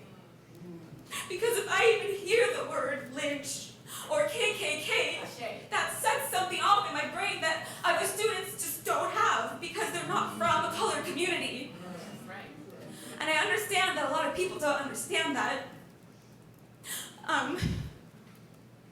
But coming to school the next day and having none of my teachers even mention this, when the room of students was full of people wearing black in support of Black Lives Matter, all those emotions inside of me that we were not able to discuss for 2 days. 2 days. How am I supposed to feel about that when I'm the only black girl in the class? And this is all my family is talking about. This is all my friends are talking about. And we don't have a community discussion about it. It's very frustrating. It's very frustrating, and I feel singled out about it. And I think there definitely needs to be some kind of reform in the history classes and the IHS classes, because I can tell you I've personally never learned about Malcolm X at Albany High School. I've never learned about the Black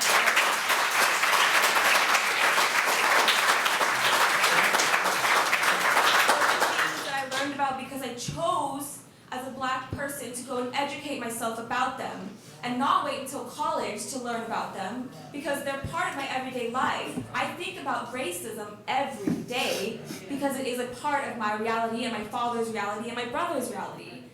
And I just think that it needs to be brought up more in class. And I hope that we can somehow come to a resolve about this that will really reform the future, because I'm leaving this year and I don't want to see Albany in shambles like this when I go.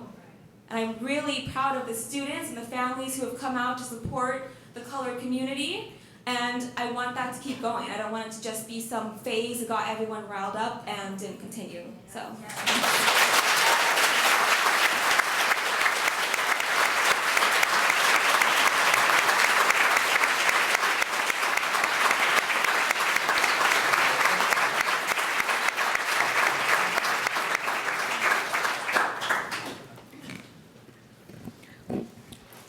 Good evening.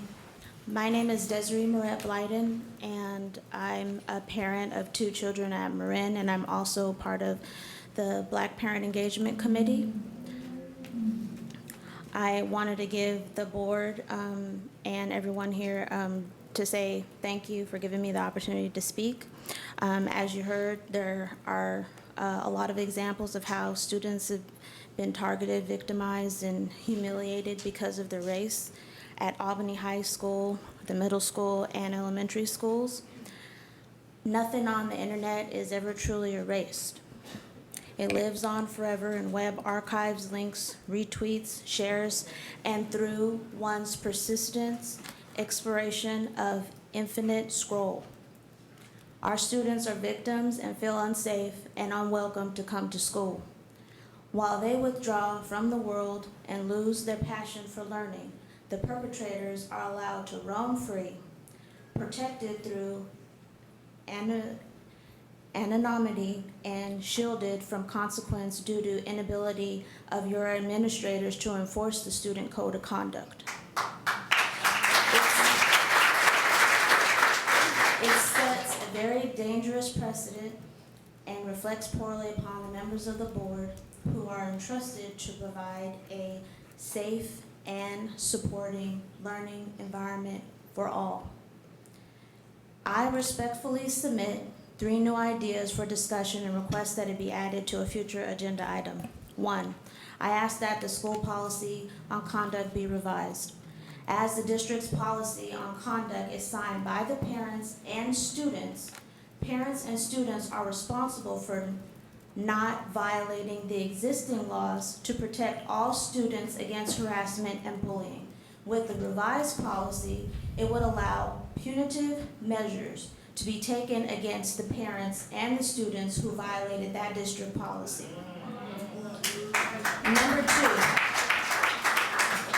Number two, I request that the school administrators expel the creators of the Instagram page, also that the students who demonstrated their like or approval of the hateful post and made racially offensive comments on the post be held accountable in accordance with California State Law AB 746, signed into law back in July 2011, which states, under existing law, bullying, including bullying committed by means of an electronic act as defined, is a ground on which suspension or expulsion may be based.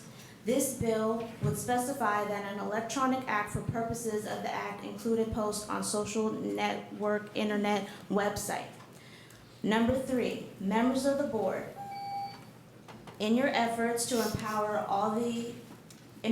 all to achieve their fullest potential as productive citizens, request that you contract with an outside source to recruit and retain educators of color using a qualitative assessment and a 5-phase comprehensive vetting process, much like you did to search for the superintendent that took place in 2013. My questions to the board are, what are you doing to ensure that the students feel safe enough to come to school?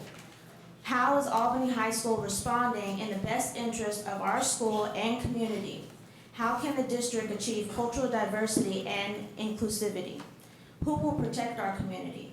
Mr. Black, as the president, I believe you are up for the challenge to protect our students and a community from radical and divisive racial tensions that will continue to cast a stain on this district and schools unless corrective action is taken. I'd like to leave you with the words of Marian Wright Elderman. She says, so much of America's tragic and costly failure to care for all its children stems from our tendency to distinguish between our own children and other people's children, as if justice were divisible. Thank you.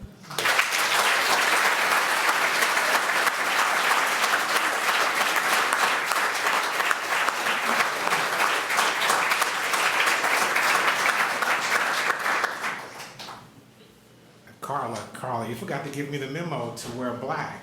Unfortunately, I wore pink today, so I hope that's okay. Is that okay? Okay. Fortunately, I needed to make light of the situation because I'm struggling right now. My name is Ray Newsom. I am the current girls basketball coach here at Albany High School.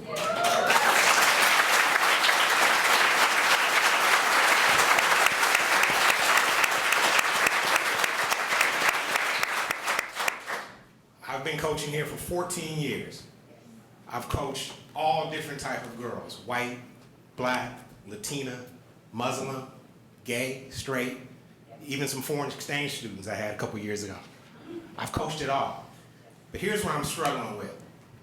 As an employee of Albany Unified School District, as the coach of these young ladies, I'm charged with the responsibility of making sure I train them, teach them, and for their well-being. So unfortunately, I failed because girls in my program were targeted and hurt. And I couldn't do anything about it. That's my job. I've been here for 14 years. In fact, I came here 14 years ago with Mr. Ron Rosenbaum, who was my first principal, and 3 principals since I've been here. Now that's a man who walked the talk.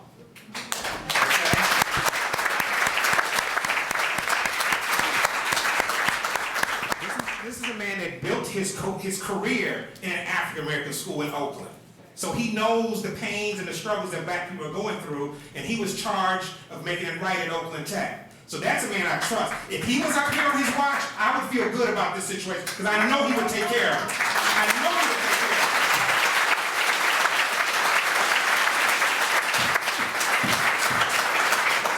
it. But unfortunately, he's not. So now we have to trust you guys. And everything that I've seen and heard, everybody's saying the right things and give me the good feelings, but you know what? It's just talk. Everything that everybody else has come up here and said, that's the truth. So whatever you guys say today means absolutely no. Well, actually, you're not going to say anything today because that's the way it's set up. It's perfect. I don't have to say anything because we're charged not to. But listen, these people are hurting. Look, I get it. I had parents, and some of those parents are here today, who came to me on Sunday at the rally, whose kids were the ones who liked those photos. And I knew it took a lot of courage for those parents to come up to me and apologize, to say, I'm sorry. I seen the anguish and the pain in their faces. I'm human. I felt sorry for them because I could see the pain in their face and their voices as they spoke to me. It was not easy to do. But you know what? Those parents are fighting for their kids. They are fighting for the reputation of their children. They want to make sure they get a chance to go to college. They don't want this situation to ruin that. But what about the parents of the kids that were targeted? Yes. What about them? Who is speaking up for them? Yes. Who's got their back on this situation?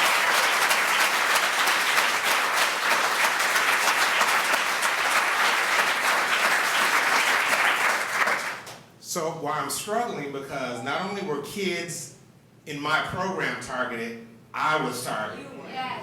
I was the only adult that was targeted in this situation. But I have to put that aside, because I got to be strong for my girls. I have to be strong for them because they need that. And put my own personal feelings behind right now. But I tell you what, I'm angry. I'm upset. Because now, this has been a history in this school. I've been here for 14 years. I've tried to do what some of these people have asked for. We need more representation. Well, I've done it. I've tried to show these young ladies, and I got some current players here, I got future, past players here. I tried to show them what a positive image of a black man is.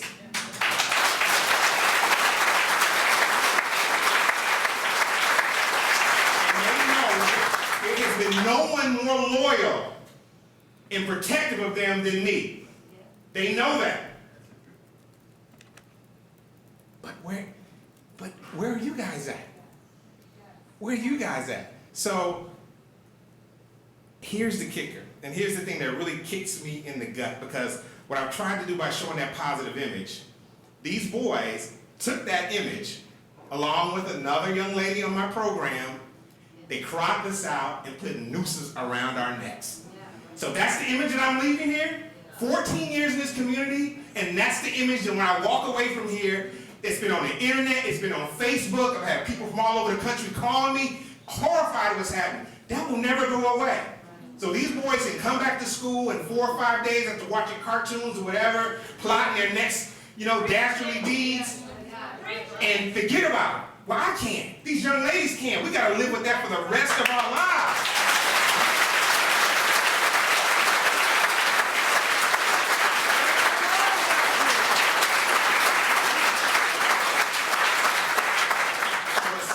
Needs to be made, and by what you guys do will be loud and clear. Thank you.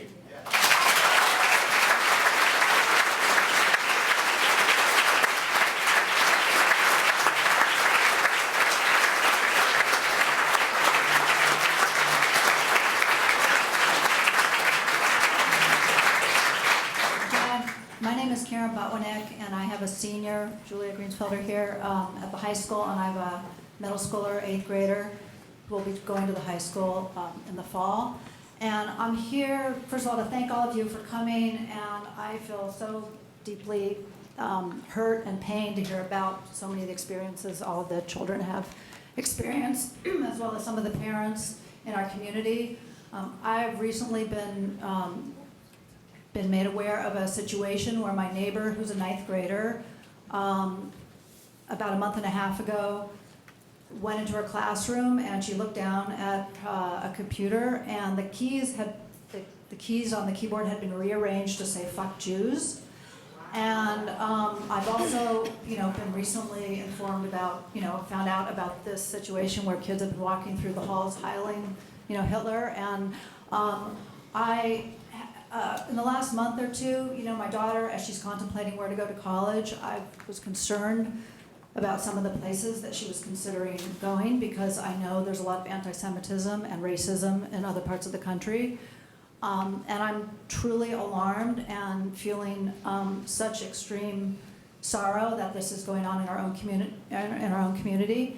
And so I just want to ask the administration to create an atmosphere where children feel more safe to be able to come to you. I know my neighbor did not feel comfortable bringing this to your attention. She carried it around with her for a while. And I think this is a great forum, but I think that we should continue to have more public forums and more almost like town meeting style situations where kids can be encouraged to voice their fears. And I just want to thank all of you for coming and tell you that I am afraid for Muslims, I'm afraid for Jews, I'm afraid for African Americans, Latinos. Everyone is being targeted, basically, except if you're, white people. And this is coming from the top, from the president down. And I just want to tell you that we live in a tight-knit community, and I have always felt lucky to be, to raise my kids in a small town, and it's just so tragic that this is going on in our small community. We all need to support each other, lift each other up, be there for each other, no matter what color, religion, race. So let's all help each other out and love each other. Thank you so much.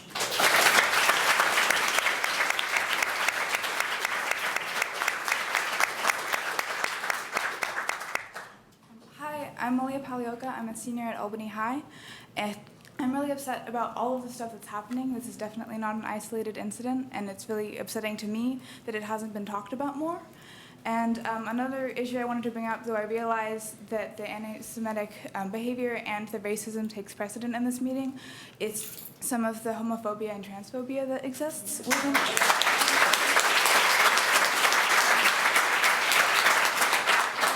And they're not unrelated. If you look at the statistics, trans women of color have a 1 in 8 chance of being killed, which is terrifying. And we never learn about any of this. Donald Trump recently tried to repeal something that means that trans people cannot use the bathroom that they wish to. And I know that students in our community have been working to get gender-neutral bathrooms for the entire year. And so far, the staff bathrooms have been changed, but the students cannot use the staff bathrooms. And as someone who has recently come out as non-binary, I don't feel comfortable telling people about it, correcting pronouns, or going and asking for a key so I use the bathroom where I feel best represents my gender identity. Additionally, we don't learn about this in school aside from GSA presentations, and GSA is a club, so if that was ever to disappear, I don't think I would have learned about any of this. For example, last year we read A Race is in the Sun by Lorraine Hansberry, and I didn't know until this year that she was the first woman of color who was also a lesbian to get her play put on Broadway. And I feel like even that small piece of information would have been heartening to know at the time, or any of it, because there's still been bullying at the school that hasn't been addressed. I never heard any emails about people making jokes about there being only 2 genders, or which, well, I'm a living example that that's not the case. But it's hard, and I feel as if a lot of people who, I'm lucky to have support, but people who don't have a supportive home life don't feel like they can come to school and find any support. And it's really upsetting, and I feel like we should change the curriculum to teach about racism and anti-Semitism and homophobia and transphobia, because they're all very relevant issues today. Thank you.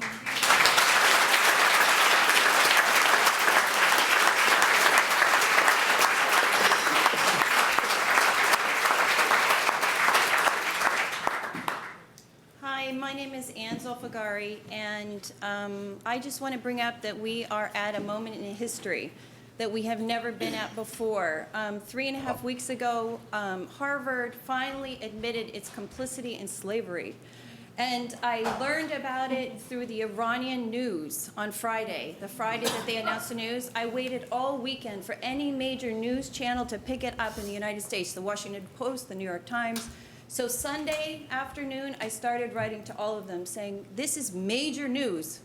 The Ivy Leagues have finally decided that they're going to admit their complicity with slavery, and the people of the United States of America should know. I should not be finding out about this from Iran. My husband is from Iran, so he reads the news in Farsi, so I get a lot of news that's not normally in our news. So I have a different perspective. But finally, the New York Times picked it up on Monday morning. I was glad to see it. It got very little coverage, unfortunately, but we are at a moment when the Ivy Leagues are finally starting to say, yes, we are complicit in slavery. Not only that, they admitted that they used science to say that blacks were inferior. This is huge. This is huge. So I just want to bring a perspective that now is the moment to leverage this change for this community. I met with Peter Parenti today. I met with Principal Ritchie. I emailed Val and the mayor, and I feel like this is the time to call out colonialism. Colonialism is based on separation.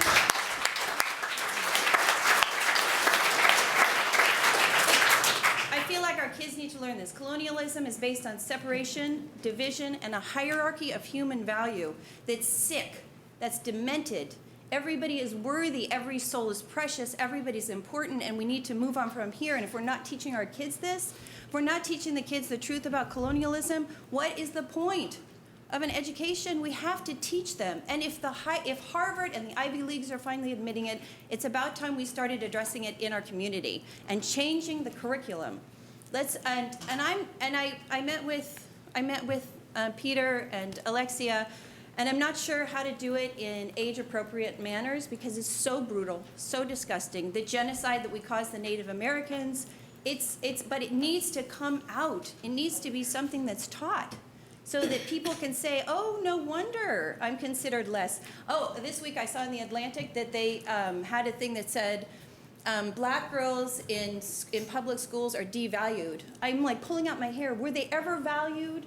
Like, come on, devalued means that at some point they were valued. It's not true. So we need to call out the truth. Wherever we see it, we need to call out the truth. And we have enough people in this community to say, okay, let's deal with colonialism. It's ugly, it's cemented, let's not celebrate it. Let's stop the celebration of Rancho days, colonialism, and then, okay, so thank you. So anyway, so let me move on. But I just want to say that, okay, so I'm studying from 3 weeks ago. I'm so excited that finally these Ivy Leagues are finally admitting it. Georgetown, I think, was the first to start it in 2001, and they were suppressed. Nobody wanted them to admit it. You know, of course, they don't want to say, oh, yeah, it's on slavery, that the entire United States, because we have an image of black people as lazy, and it's media perpetuated, and there's all these other issues. I have a bubble chart about racism. But anyway, so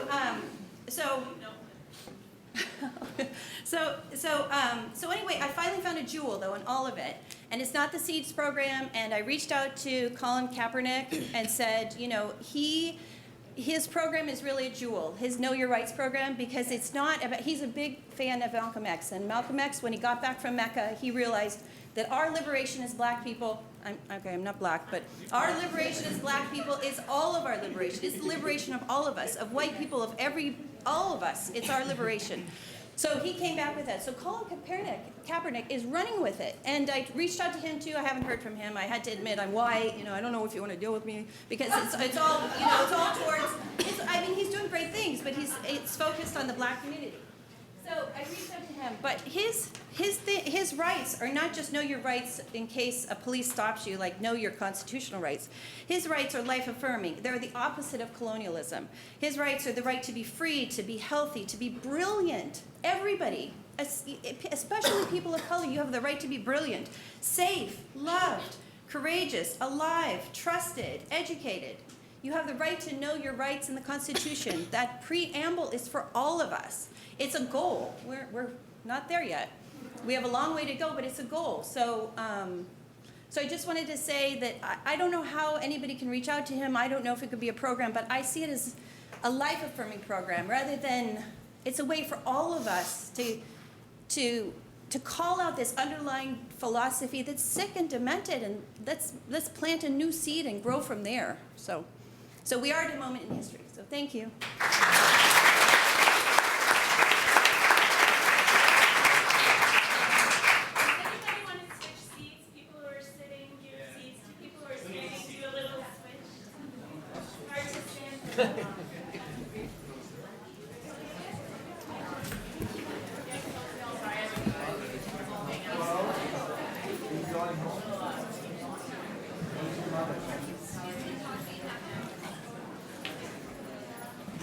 Be good, kids.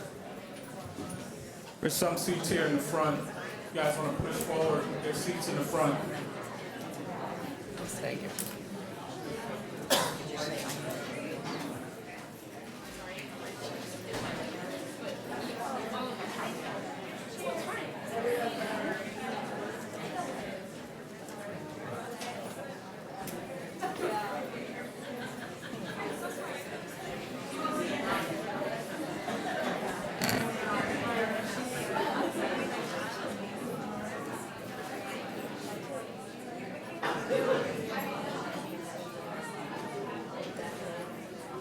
Okay, we have a speaker waiting to speak, so if we could let him talk.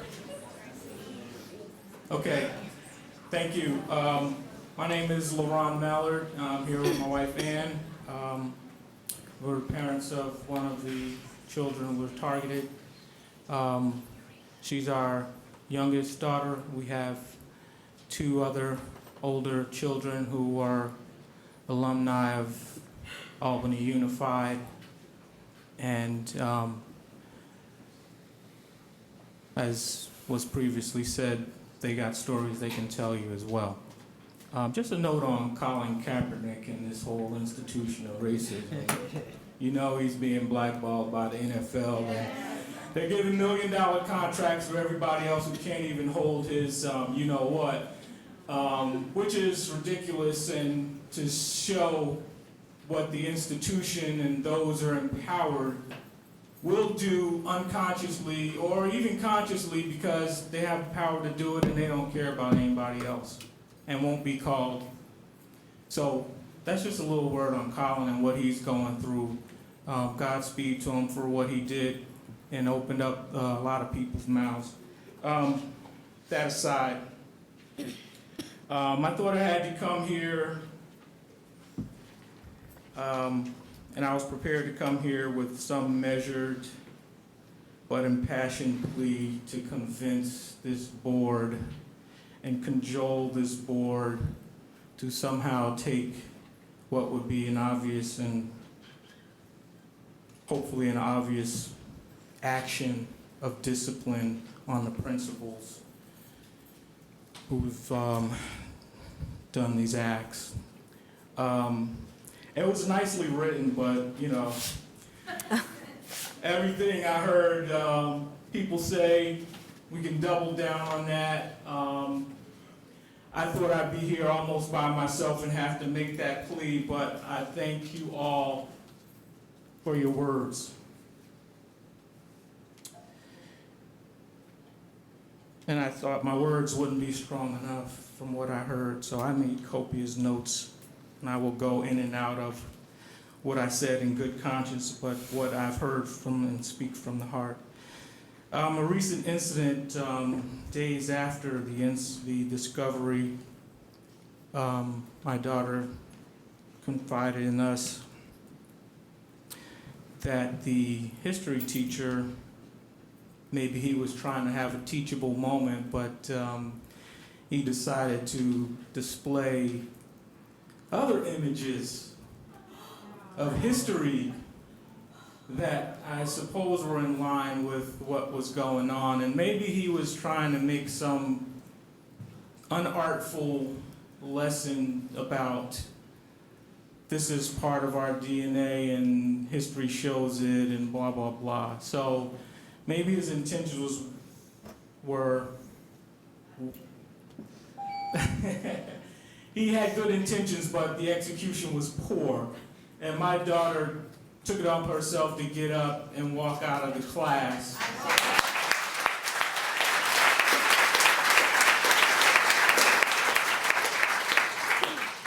You know, and she's strong. She went to the library and just sort of said, you know what, I'm just going to be by myself and just, you know, not listen to that and use her filters. You know, children of color grow up and they have to develop this thick skin, you know, and if they could cash that in, things would be flipped around here. But unfortunately, we don't value that currency of thick skin. It does other harm to our children. You know, I heard talk of Albany here, and it sounds like everybody came here because it was the shining city on the hill. And I think people are finding out that that's not the case. And we need to take that seriously and address that. I was prepared to say, and do believe, that these rallies coming up, the Albany for All, there are historical events that demonstrate how quickly this community will come together to oppose any form of hatred, harassment, and in this most recent incident, misogyny and racism. The attendance at this meeting is additional evidence of that point. Again, I lived here for 20 years, and I appreciate the support from everybody who's come forward. There's comfort in knowing that, you know, the action towards restorative justice has the idea of fulfilling what the city believes and wants our schools and community to be. Moreover, and more pressing, is that this board and district bears the responsibility to mete out the discipline that will rise to the same extent that the conduct code violation caused harm. And you've heard in testimony here the harm that their actions have caused. And I believe that it's clear that that discipline is expulsion.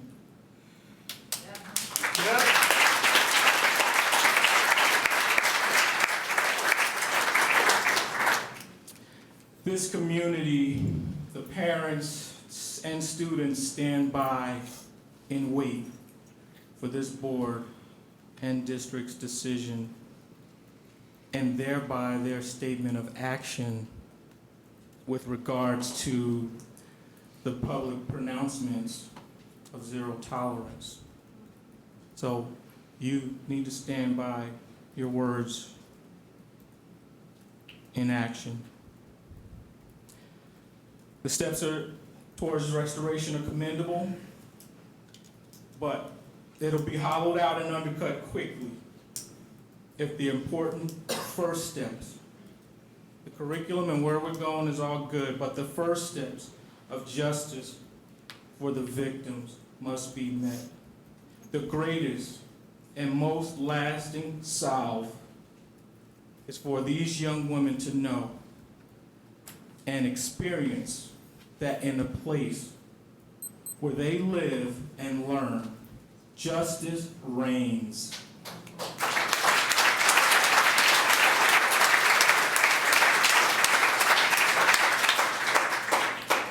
They must also feel relieved that their well-being is valued and protected.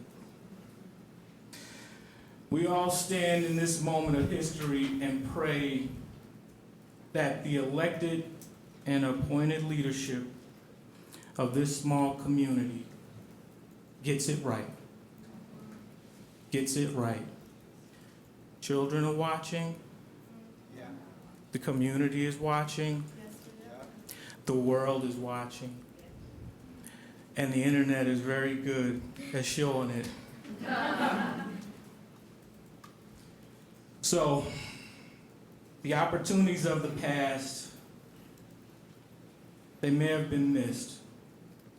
But in this time, space, and social climate, the course of action should leave no doubt about where this city stands. It should be Albany for all. And one last thing. I'm gonna say this one time, and I'm gonna say it real slow.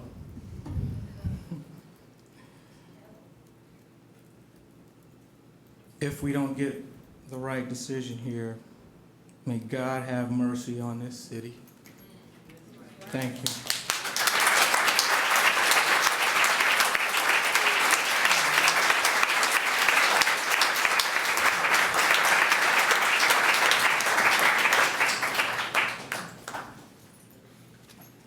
Hi. Hello. My name is Tobias Echeverria. I'm a student at Albany High School. So I just want to say a few words. I'm not going to speak too long here, but I was incredibly sickened. I went home. I couldn't really think about anything else. I just felt sick. I felt cold. I felt empty. And then I felt full of like bad stuff. And then I felt empty again. And I just went through this process. And I'm still going through it, but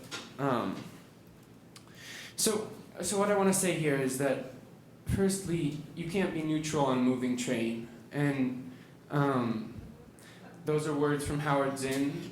He's my step-great-grandfather, and that's part of what's upsetting me about the administration and the administrative action here is the neutrality in general. And really not taking a position for things that matter. Because Trump is not politics. Trump is hate. Very different. Very, very different. And being PC is not being PC. It's being decent. So, also, I know we care a lot at Albany High about our GPAs, about our work, about classwork, assignments, homework, blah, blah, blah, college. Yeah, so I think everyone in this room knows here, all the adults, that they know that humanity and the heart matters above GPA. It can be slight.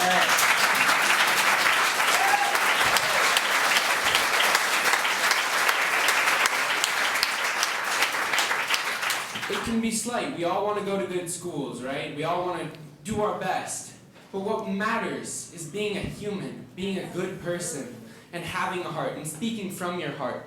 And I encourage all of you to do that. And forget about the GPA for a minute, and think about the people. So also, I know like there were like at the Seeds meeting today, it was like, yeah, the people are coming back. I was like, what? That's insane. Like, okay, I didn't even think that would be on the table. But they were talking about respect for the people, the perpetrators of, and who made this account, and like well, yeah, I mean, everyone had opinions. I don't know. Okay, it's true. It's I got no true. respect for bigots. None. Okay. But really what matters is the victims feeling safe at school. If the people came back, what? How are they going to feel safe? That doesn't make sense.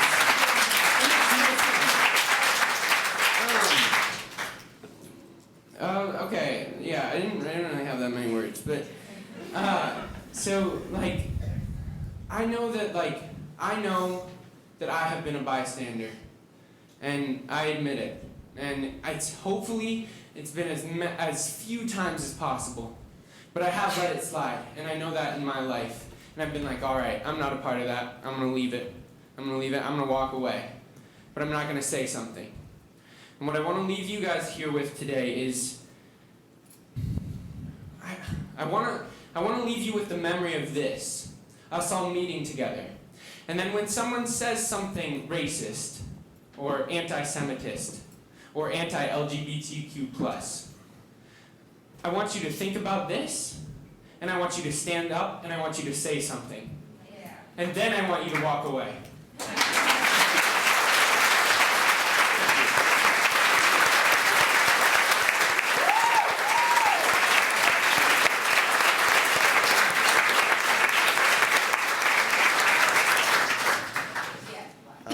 Hi, my name is Dietz. I'm a junior, and I have not been a part of the Albany community since I was 5. I came here 3 years ago because my parents believed, like the gentleman in the blue shirt said, that Albany was the shining city on the hill, and that a lot of good things happened here.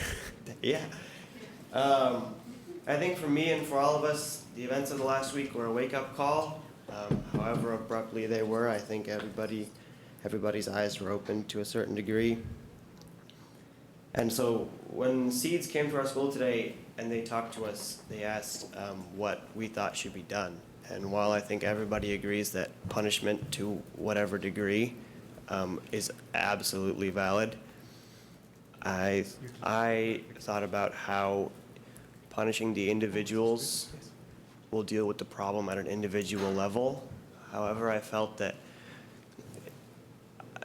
the account was a manifestation of fundamental thinking that I think had to be dealt with. And while punishing them can serve as a beacon, I guess, of what not to do, I think more importantly, it should be stressed that that shouldn't have happened in the first place. I have been at Albany and been around very racist jokes. Hell, I've caught myself saying them from time to time. I'm not going to claim that I'm impervious to that. And I feel that what Toby said was very true, that if you're acting as a bystander, you're doing less than what you could be doing, and that everyone has to take it upon themselves to do the most in regards to this. And finally, I think the danger of living in a place like Albany is that if you lock yourself in a community that you think is super inclusive and think yourself impregnable to racism and to anti-Semitism, that thinking and living in a community of tolerance to the point where you are tolerating intolerance is frankly ludicrous. And I think that to hear that from us should be a message to all of you that it is honestly a little ridiculous. And lastly, I think I wanted to thank all of you because I think listening, it takes a lot of strength. And I think all of us need to do a lot of listening. And so just thank you for doing this. Thank you.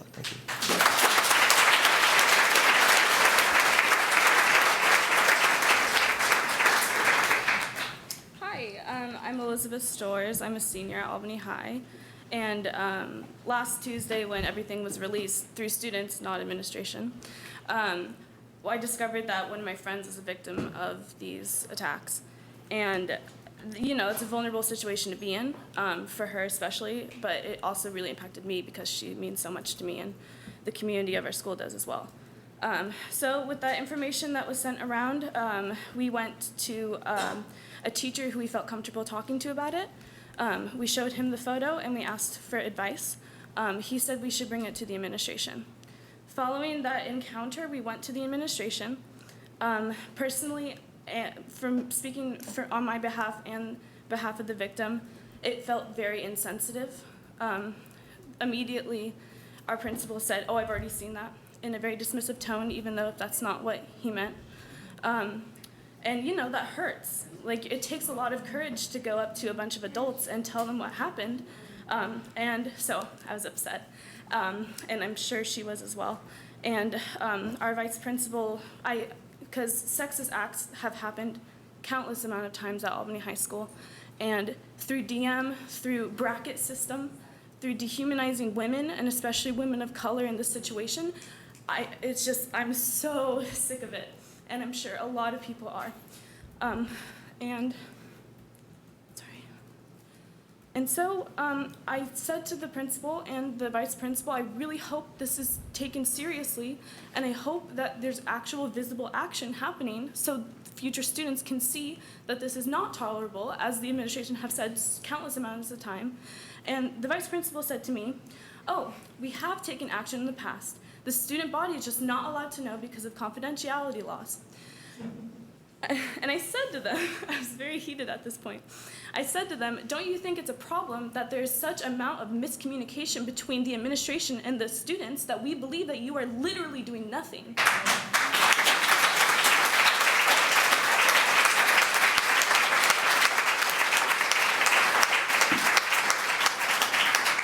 You know, it took a lot to say that. It's like, you know, and her response was, "You can look up the online discipline rubric and decide for yourself what will happen." I am not an administrator. I am not a school board person. I cannot decide what happens to these specific students. So that was completely dismissive and disrespectful, especially with having a victim in the room while all this is going on. So I guess my main thing is you need to figure out some way to communicate what happens to the students. It's your job to figure out how you're supposed to do this within the confinements of the laws. And I know it's difficult, but it's your job. You're supposed to make us feel safe, especially the victims at school. Title IX calls for an equal learning environment. Yes. And if the people are brought back into classrooms, especially with the victims in that classroom, that's not acceptable. I'm sorry, but we're not going to stand.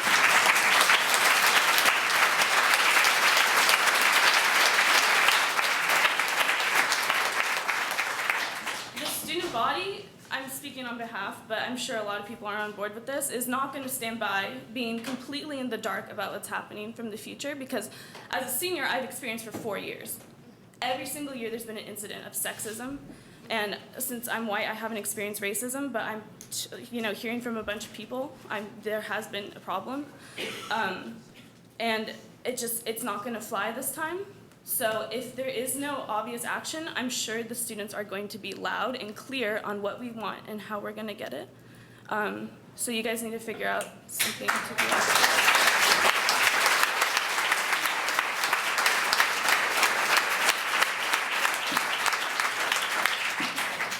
And instead of sending more insensitive emails, I think the administration should take time out of their busy day and visit classes individually. I know Mr. McNally spoke personally to the McGregor classroom and really connected with them on a human level. And I think that's what we need, because Trey said earlier that there's a huge physical divide from the administration. And we had a lunchtime meeting and I did talk about these things then too. But the administration made it clear that, oh, we're just like Val, we don't feel that way. And it's situations like this that really separate us from you, and I think you need to listen to us and to respect us and put our feelings before covering your, before protecting yourself legally, because you're here to foster a safe environment for all students, and it hasn't been getting done.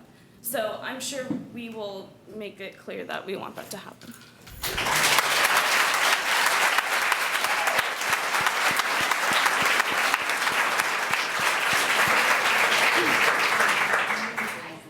Hello, my Christy Dugar. I am the mother of one of the girls who was affected by this. She was named in the Instagram post. And I am here to tell you that in no uncertain terms is anything less than expulsion okay.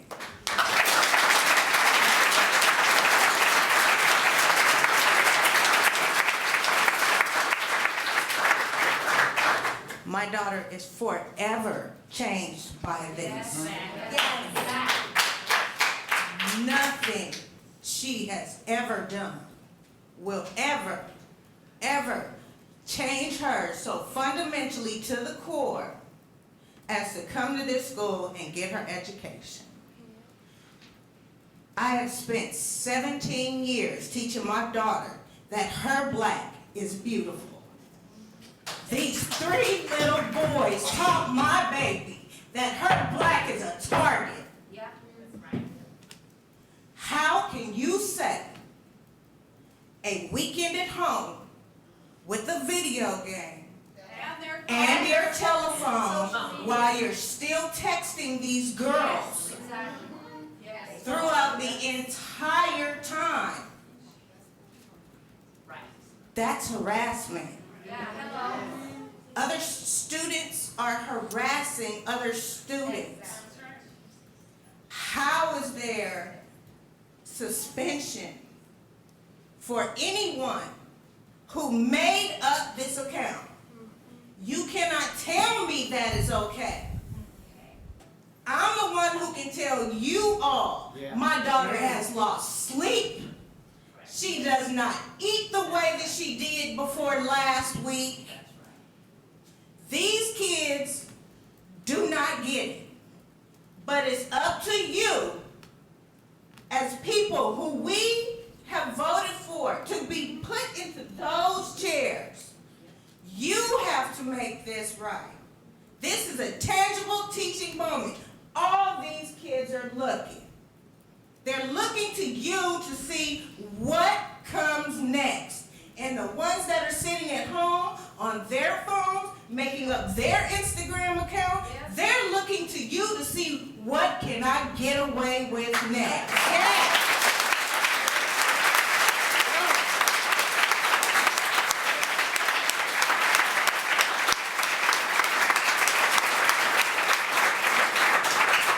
These 3 young men may or may not be going to college. Don't you let them walk into that college with a clean record. Don't you do it. Because when somebody else at their college comes up and says they have victimized me, it will be you who they think back to and say they got away with it last time. I'll get away with it this time.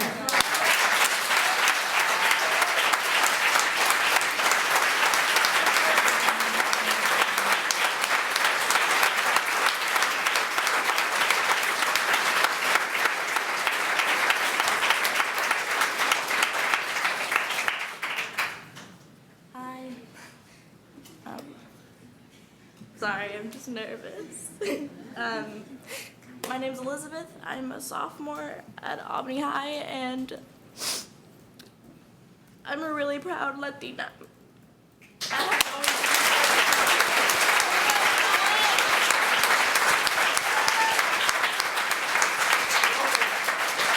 I haven't always been that way. It took me a really long time to love and accept my heritage and culture. I'm from the smallest country in Central America called El Salvador. A lot of people don't know where that is. A lot of people don't know about it. I have been in Albany all my life, and this is the first year that I have met another Salvadorian student. That's really weird for me because I grew up and I still live in Richmond, in a culture and in a neighborhood alive in different cultures and surrounded by my own people. When I heard about these accounts, it took me back to a time when I was in elementary school wishing that I was anything but Latina. I craved being white. I craved being tall, blonde, and skinny with blue eyes. I was made fun of for my hairy arms and for my hairy legs. And just for stuff that I couldn't control. And it was something that I try very hard to forget because I am very proud of where I am now, of where I'm from. I have been asked before, oh, is El Salvador a city in Mexico? I've been told in my Spanish class, sitting down, and I think it was the 7th grade, oh, we're learning Mexican. And, oh, where's El Salvador? No, I've never heard of that place. Do you speak Spanish there? And I was just, it was something that I had to go through. And it was something that I had to overcome. And it took me a really long time to love and accept where I'm from. And being in Albany, a school with a lot of white people, it was really hard for me to do that. And I had to do it by myself because nobody else helped me. And I did it on my own. And I had nobody else who really understood what it was like to be from a place where, you know, being shorter and being curvier and having thicker hair was beautiful. And I didn't see that in Albany. I saw it at home, but not in a place where I should feel safe and comfortable. Albany was never really that place for me, and it still isn't. And growing up, I felt different. I felt ugly. I felt like I didn't belong. And it was really hard. And I'm really proud to say that I love where I'm from now. I love what I look like. I love my hair. I love my hairy arms.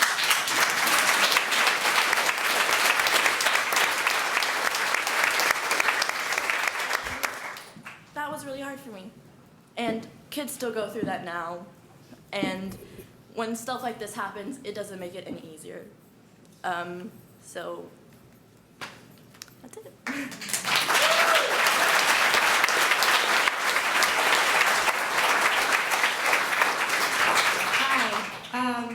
My name is Raquel Ramirez. I'm a sophomore, and I'm Native American and Salvadorian. I'm not from Albany. I lived in Santa Cruz, and I lived in Michigan, and I was very aware when I came to Albany that this concept, that we are this epitome of the liberal, was a facade. And I think what this instance, what happened, awoke a lot of people. It was just pretend. We were never as accepting and as open, and there was no way we could be that way when this place, to be able to survive in the Bay Area, you have to be at such a level of privilege that it is not capable for anybody who is not to be here. And I've understood from a very early age that talking about race makes people uncomfortable. And I say this with little hesitation, but absolute certainty, that it makes white people uncomfortable. Yeah.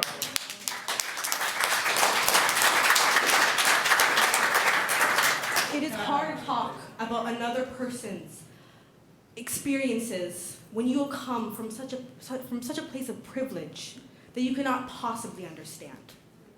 And a lot of people try to deal with that in their own ways, but Albany decided that they just weren't going to deal with it. They weren't going to talk about it. They were just going to become complacent.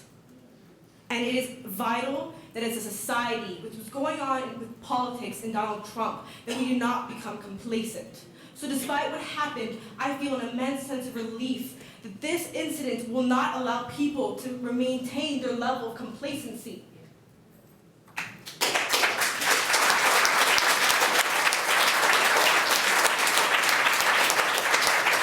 I've understood another thing from a very young age, that as a brown girl, Native American and Latina, The only way I had a possibility of going up in the world was education. I had to go to a great college, or I am just going to be another girl on the streets. And that scares me so much.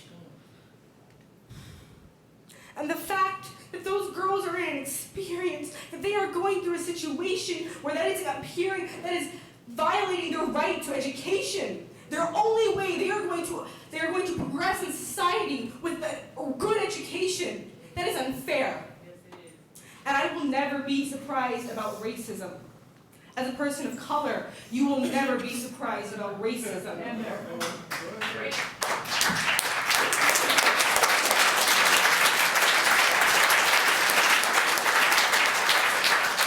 So I wasn't surprised about these boys. No, I was disgusted. But I was outraged at this administration. I was outraged at that email that they sent. It was hurtful and racially offensive. Those girls' lives were threatened. That was a threat to their existence, to their identity.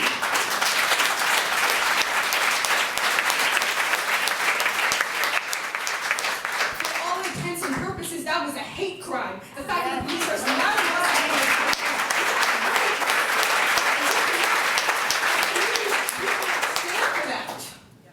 I could not understand how I went to class and how some teachers did not acknowledge it. How some teachers remained neutral. There will never be anything neutral about racism. And if you are neutral in racism, I'm sorry, you're a racist.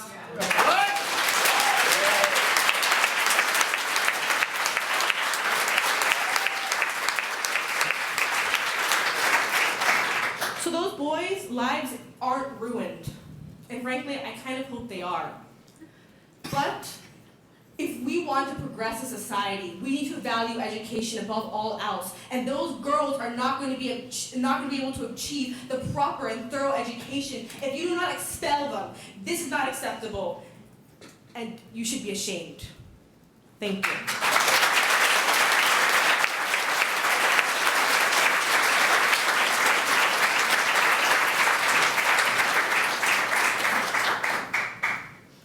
Hi, my name is Tolly Weston. I'm a senior at Albany High School.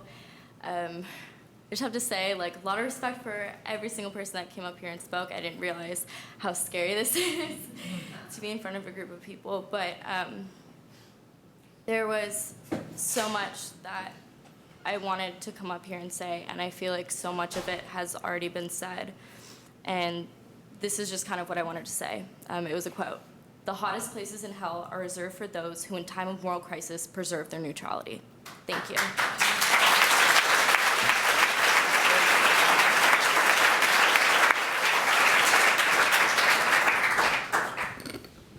Good evening, everyone. First, I just want to recognize all of the students that have spoken today. You have no idea the impact that your words has on all of us. And I just really want to thank you for being here. And I know it's late, and y'all got some homework, and you got school tomorrow. So thank you for being here.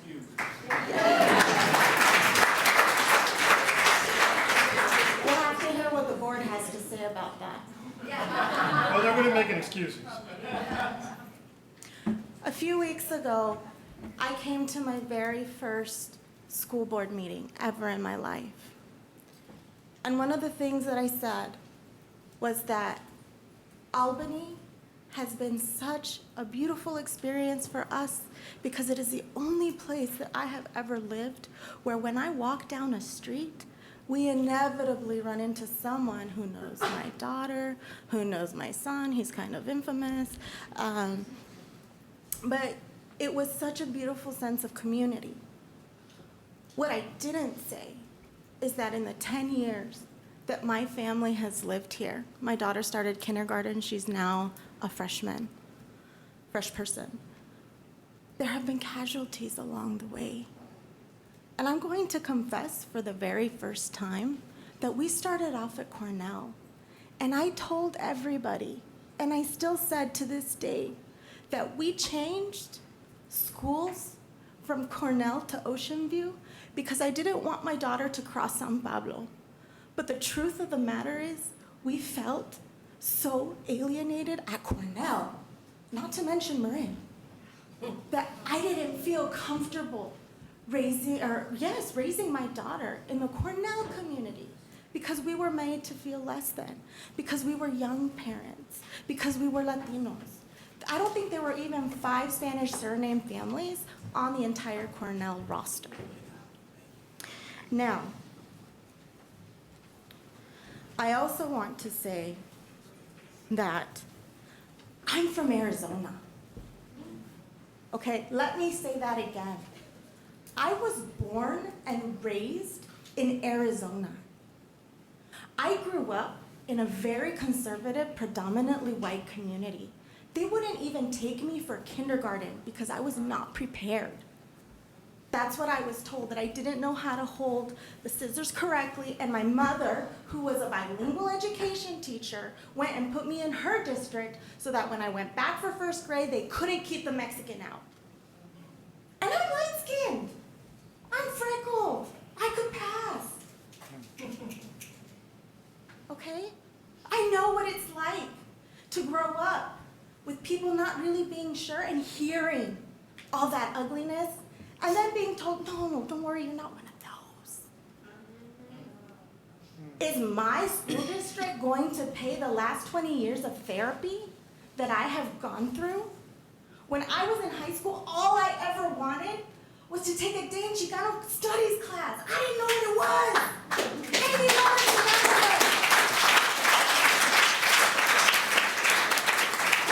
I just knew that I wanted that knowledge so bad. And Clementina Duron, who I don't know if she's here today, in the 1960s, she was part of the Third World Liberation Front that started ethnic studies at UC Berkeley and SF State. And if it were not for her efforts, my position as a PhD candidate in ethnic studies at UC Berkeley, where I have been for 10 years, yes, it's taken me a long time, but I have been doing this for 10 years. Because of her, I can. And I did not leave Arizona to scrimp and save and take out loans and hustle on the side and after work and work a job, be full-time, take on teaching gigs so that my kids can stay in Albany for this? My degree is illegal in Arizona. I thought I was coming to the land of milk and honey.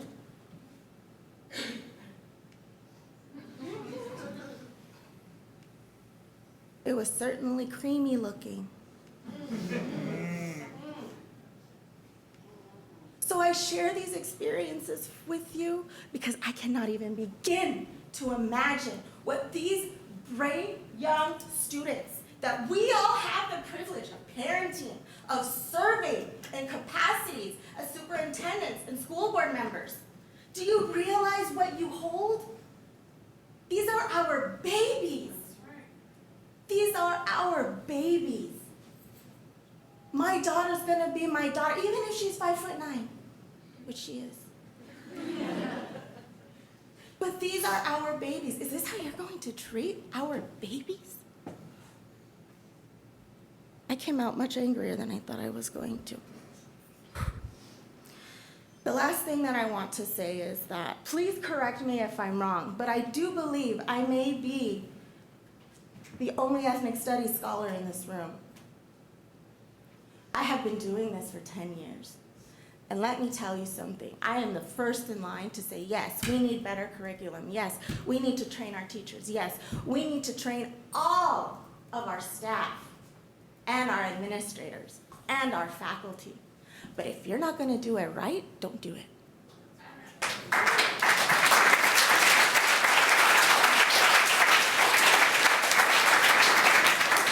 Because if you can imagine the emotion in this room at a school board meeting, imagine what it looks like in a classroom. Not just any teacher can do that, okay? And not every teacher has the training. There is no subject credential in ethnic studies.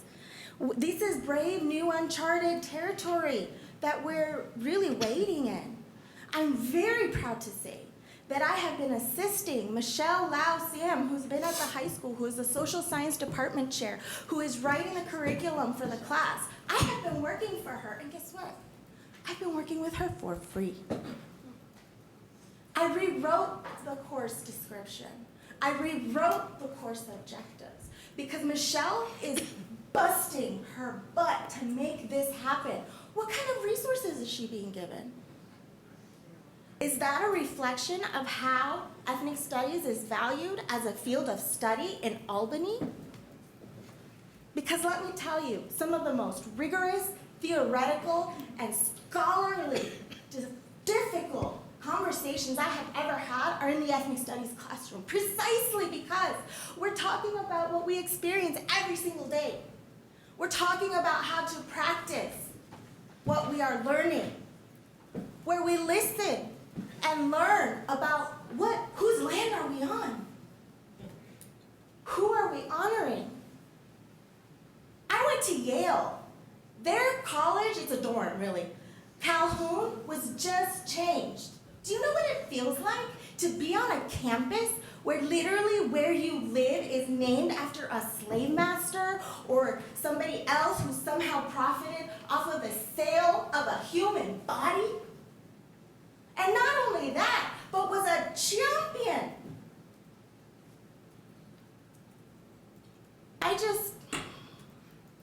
I'm not surprised. We've been dealing with this. We've been dealing with this for a long time, so I just wanted to make sure I shared this. Every step of the way that my daughter has gone through school, there have been casualties. And I say that because when she finished 5th grade, the conversation amongst the parents of color, what we were talking about was, are you gonna stay in Albany? I don't know, St. Jerome's is looking mighty good. Or did you apply to the Morgan School or whatever? Do you realize you are losing children?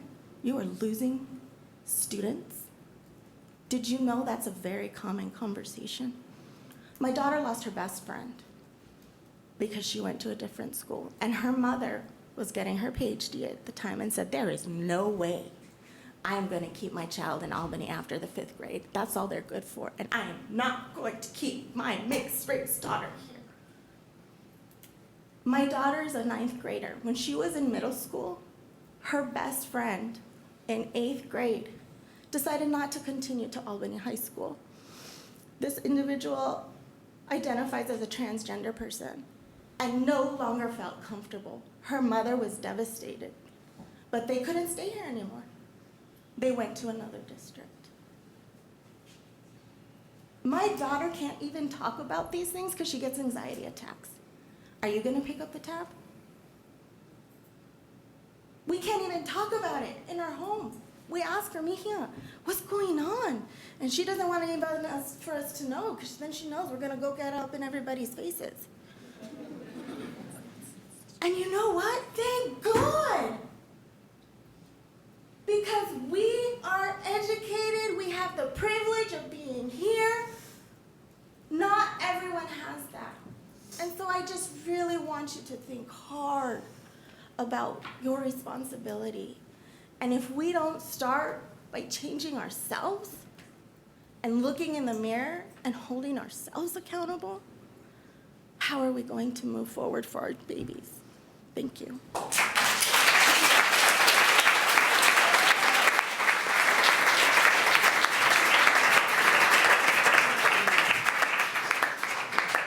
What'd I do?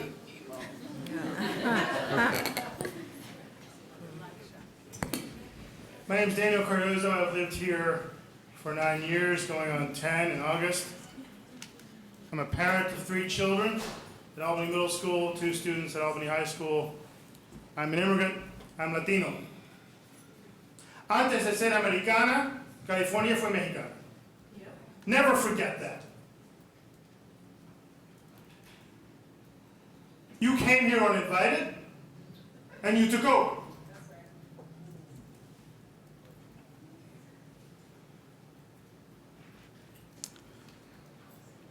I think a lot of us like to think that this is a very progressive place and that we're all safe in a community here, and I have felt that for a long time, except for little moments of doubt.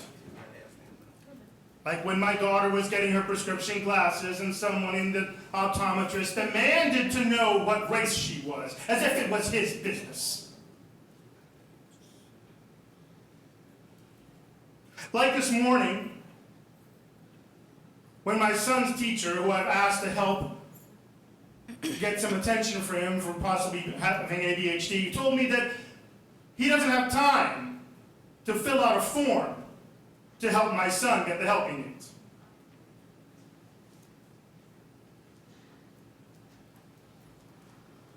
So what I have is just notes based on my history here and the history of this town. A week ago, miles from here in the Santa Cruz Mountains, I met a young girl named Nana who went to Albany High School her freshman year. When she arrived, she had a 4.0 GPA. When she left, she didn't even have a 3.0 because of the nightmarish experience she had at your high school. Now she is back at a private school, and she's back to a 4.0. She told me how remedial classes were filled with students of color. She told me how she was made to feel unwelcome. Last month, I was having the kind of conversation that any parent with a teenager has. My son was getting a little wild, and his friend was being a little wild, and I was arguing with the other parents about who was going to do what about what. And the mother of the child told me that I needed to chill out, or that she was going to call ICE. What? Which is why I carry my green card with me every day now, in your little village. Wow.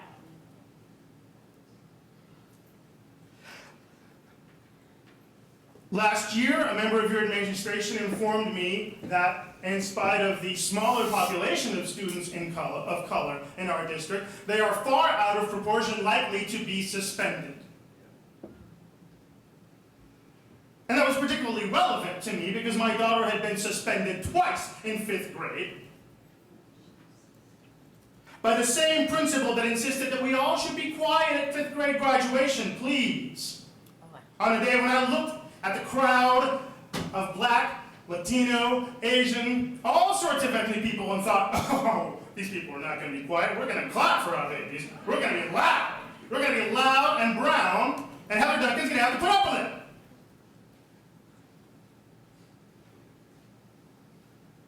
Years ago, I ran into one of my son's friends, who he's not really in touch with anymore because he goes to a private school. Why does he go to a private school? Because he has hearing loss.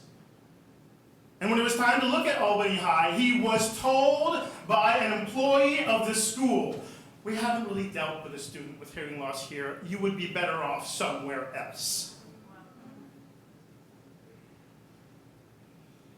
And years before that, you failed to protect students in our middle school from a sexual predator. Oh, yeah, that. And even now, we have a teacher at Albany High that is known for having a predilection for dating 18-year-olds. You brought him back.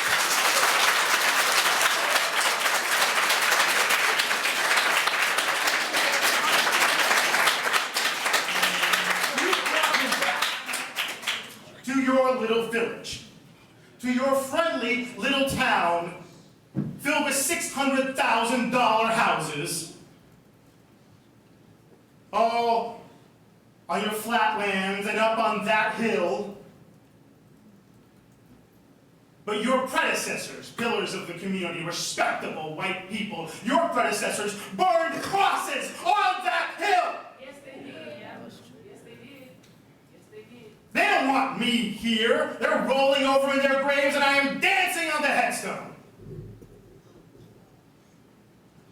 You are not just here to make sure your school district gets this high rating so that your houses maintain their property value. You are here to make up for decades of racism and oppression that your town was known for.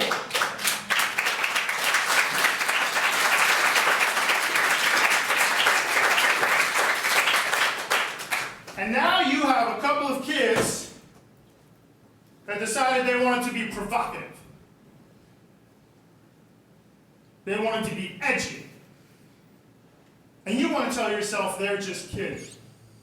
We can't abandon them. I believe in taking care of children and not abandoning them. I was an active parent in the PTA at Cornell. When the school district found out that one PTA was spending a lot more money on extracurricular activities than the other, and the kids and parents at Moraine were upset because Hayden and Braden and Caden were going to lose their chess classes because the folks at Ocean View need a little extra help, I knew that it was important that we have equity across extracurricular activities in the school district because they are all our kids.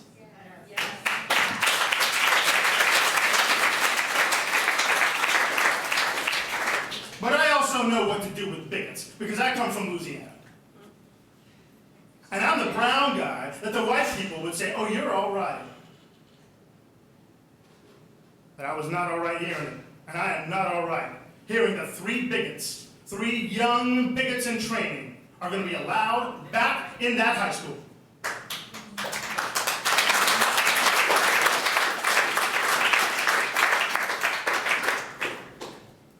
You have to have a line. And when someone crosses the line, you must say, I am so sorry that there is no longer a place for you here.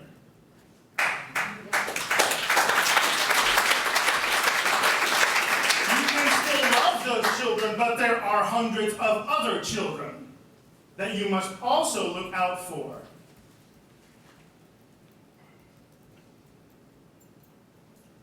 I have stayed here because I felt like I belonged. I have stayed here because my autistic son has been well served. I have stayed here because my oldest son has made deep and lasting friendships everywhere he goes. This is my home. I belong here. My kids belong here. Bigots do not belong here.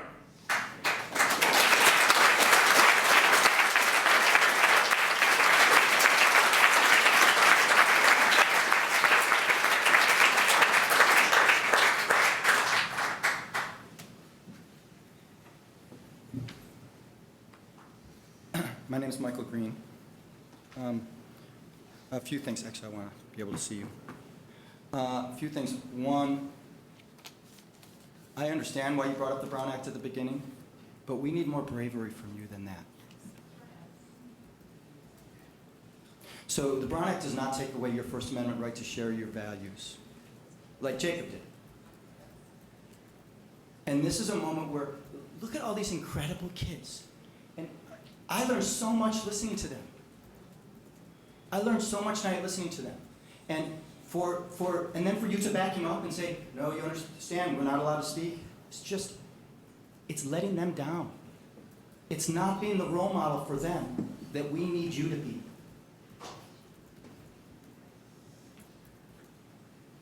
I tell my kids that they go to Cornell.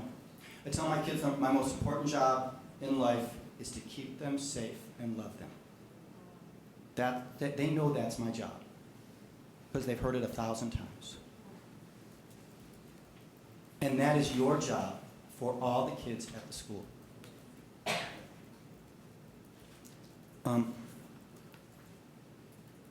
You all need this probably the most important educational experience that any of these kids and any of the kids who are not here tonight are going to get. Are you listening to me, Mr. Black? Okay.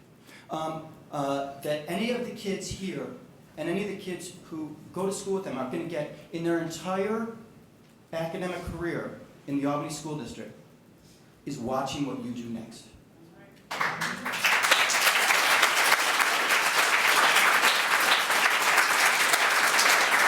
It's what voters do. It's not chemistry, and it's not civics or anything like that.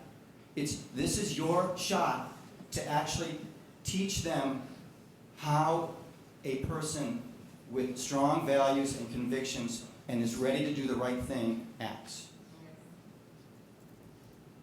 So you have a huge duty right now. You might not have signed up for it, but you've got it now. And we need you to step up. And that's going to require you to actually make some very difficult choices, including whether Valerie Williams keeps her job. Because when I got the email today about the anti-Semitism, which I didn't know anything about, the first thing I wondered is, did I miss the earlier email, or is this just because... So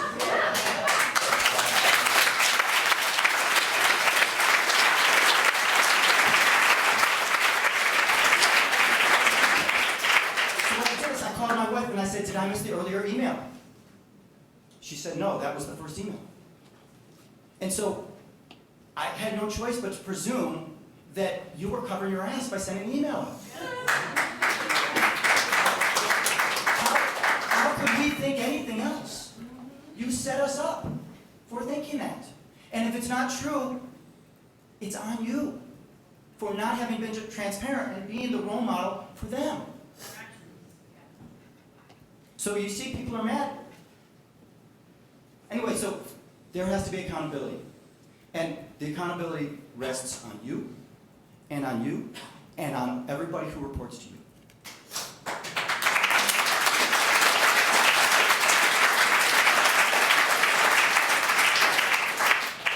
So when they leave, when they graduate, or whatever in the rest of their lives, none of them are going to forget this moment.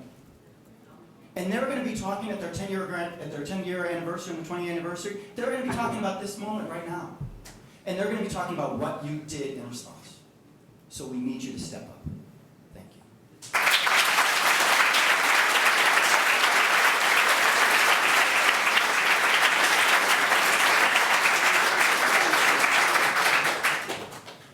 My name is Bernadette. I graduated from Albany High almost a decade ago. And I know a girl who was victimized in this situation. And when she came to me and explained it to me, I was livid, but I was not surprised. And when she told me about the bracket that happened a few years ago, I almost laughed because we didn't have Instagram when I was in school, but we had a bracket. And none of the boys got punished because you know who made it? The white, high-achieving sophomore class president who was male, and he did not get in trouble, ever. It would not happen at that school. And I was in math class senior year, and I sat in front of a boy who would say to me during class, Bernadette, I'm gonna chain you up and rape you in my basement. I'm gonna kill you. And I knew at that point, I had been taught by the administration at Albany High that I would not be listened to and I would not be protected because I knew girls who had been harassed, who had been raped, who had been attacked, and they were not protected because the perpetrators were white men who were high-achieving students. And it was unacceptable, and they were never held accountable. And women of color at the school had it so much worse. I don't dare to say that I could ever understand how that was like. But when you mentioned the teacher who is known for having a predilection for young girls, oh, I remember that teacher, because when I was 14, I saw him feed a 15-year-old girl a strawberry by putting it in her mouth. And when I was 16, he drove by my friend and said, oh, I had a dream about you last night. And he is teaching at that school, and I know a 17-year-old girl who was in his class. And when she told me that, I said, you need to stay away from him, you need to do your assignments, and never talk to him, and don't ever be alone with him. Because I don't trust the administration at Albany High School to protect its female students, to protect the female students of color. Girls, you can't just give them a book and a pen and say that that's enough for them to learn. They have to feel safe in school. And these attacks were violent. It doesn't matter.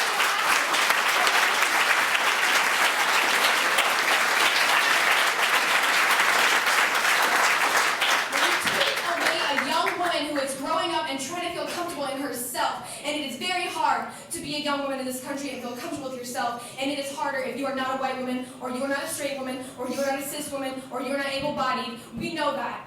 But all young women in this country know that it is very hard to feel safe within yourself. And when you have boys at school and you know what they have done and you know that they will not get in trouble, like the black boys at school got in trouble and the Latino boys at school got in trouble, oh, but the white boys will get all A's and the student council president, oh, they don't get in trouble. And you know why? Because maybe you were one of those boys. Why don't you put them in trouble? Why not? I want to know.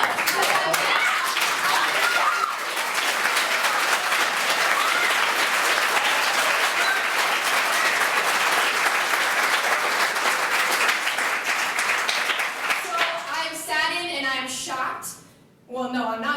said the opposite of what I meant because I'm so heated right now.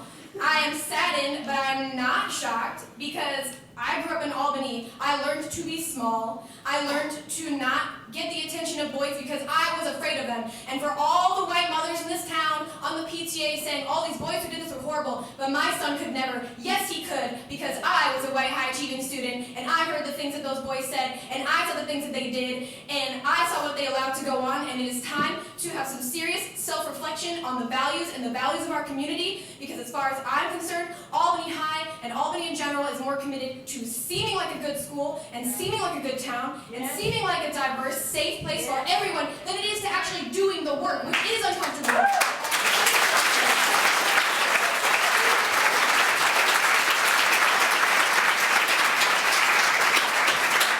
And I went to UC Berkeley, and there is a very large sexual assault scandal happening on that campus, and people are so shocked. Oh, how come our girls aren't safe on college campus? They're not safe on the high school campus. They're not safe on the middle school campus. They're not safe on the elementary school campus. These mothers talking about how their daughters were punched in the face by little white boys, that's when they start learning that it's okay for them to do whatever they want to women, and especially women of color. That's when they learn that they're going to get away with it. So just because these boys were doing this on the internet, it doesn't mean they wouldn't graduate to doing it in person. I guarantee you they've also abused people in person, maybe not physically, but absolutely verbally. And just because it's on the internet doesn't mean it's not abuse. These boys grow up, go to college. Oh, I hope they have a great time at college. I pity any woman who's going to cross their path at college. And you all are more worried about them being able to get there than you are for these girls who were victimized to get to graduation.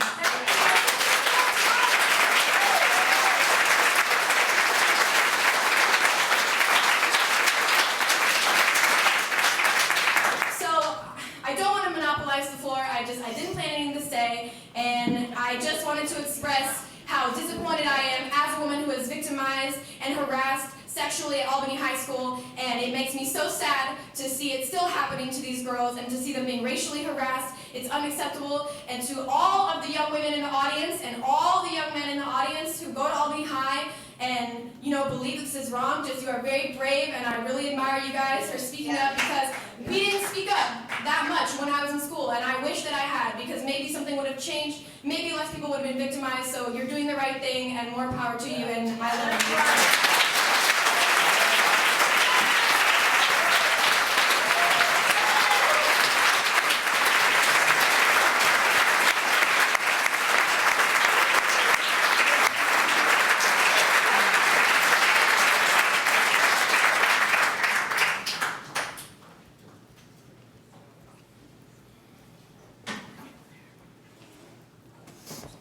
I had to remove my coat. I'm really warm and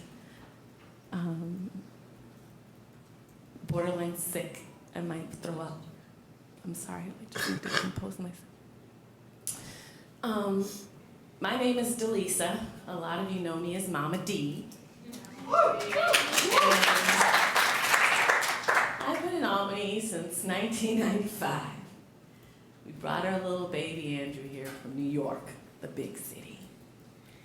And we landed in Fairfield, and my husband was working in Palo Alto.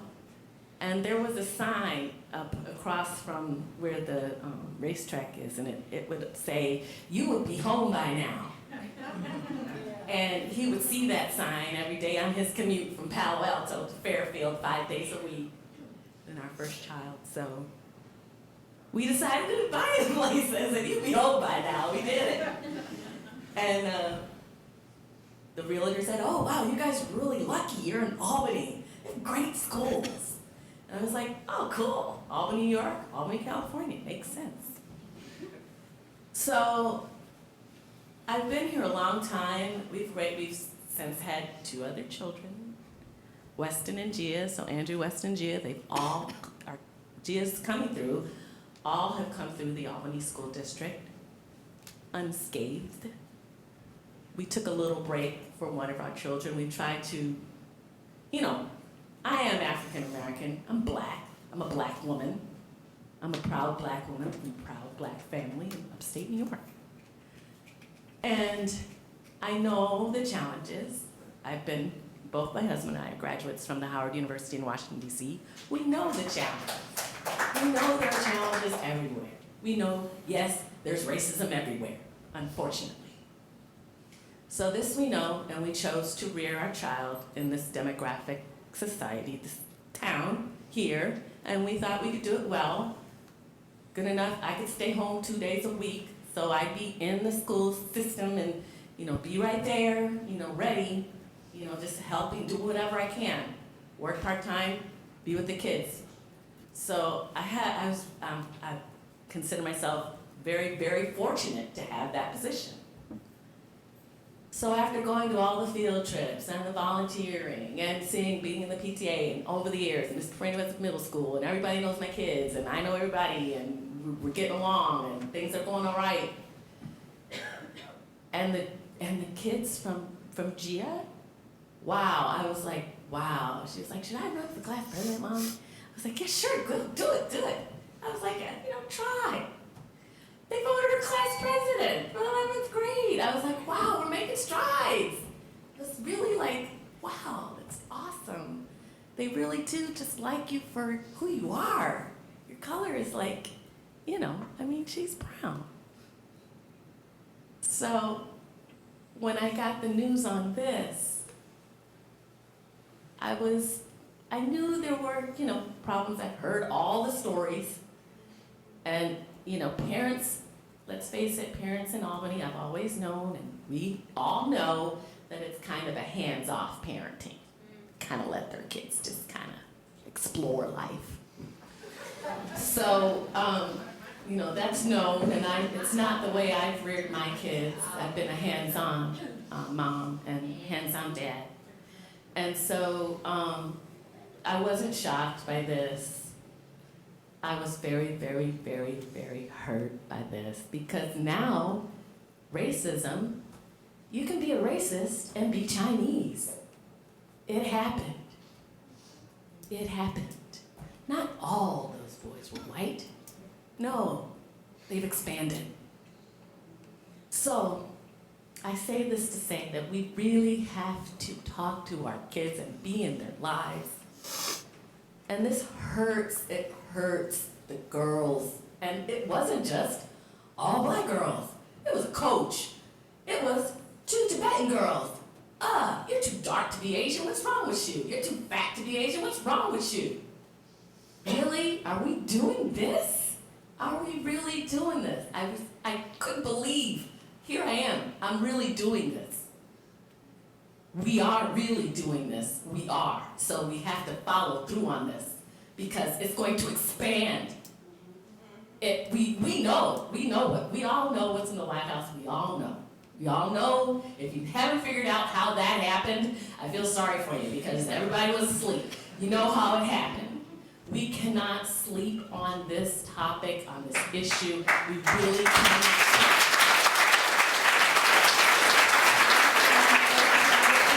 I'm a hands-on parent. I'm right there for any kid, all the kids, every kid. Every kid in Albany, I'm there for them. I taught African, I'm there for every child. I'm there for every adult. We've had to, make things happen between ourselves. This what's happening right now over the course, and I'm just finding out like how deep the whole, that whole thing with the, I can't even say it. I can't say it. And I refuse to show anybody our girls' pictures. I refuse. I will keep them, but I refuse to share that experience. It was an experience nobody should experience, especially my baby, our Millennium Dragon child. Think about it. These babies were born in 2000. People are coming up here talking about this happened, 80 this, 80 that. This is 2000. Past 2000, we're well into the next millennium. Is this what we want to carry with us? Do we really want to carry this with us? We don't. If you really are people of your word, and I know Albany people, y'all, everybody really does try hard, and we really do work together. We really do. But this, we're on notice. All of you are on notice. All your jobs are on notice. That's right. Everything is on notice.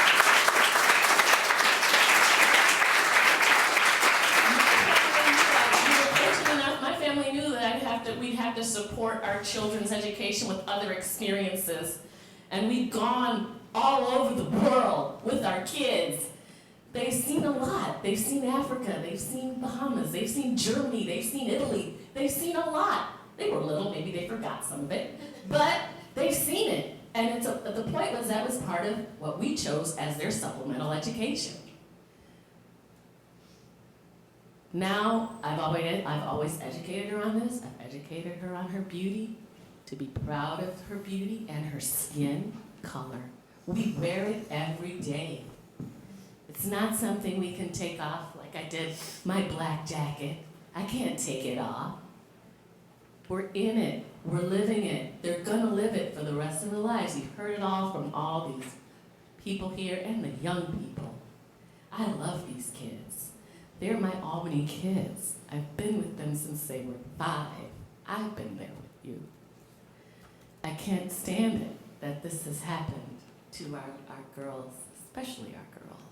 Oh, and what kind of men are you gonna be? How are you gonna protect your future family? These are questions that you have to ask your sons, even though they were not pictured or whatever. Those guys that were doing that do come back to school, they have to really think about, what kind of man am I gonna be? What am I gonna do with my family? How am I, this could be my sister. This could be somebody doing something to my mother. It is a complete unit. We all have to be together on this, all have to be.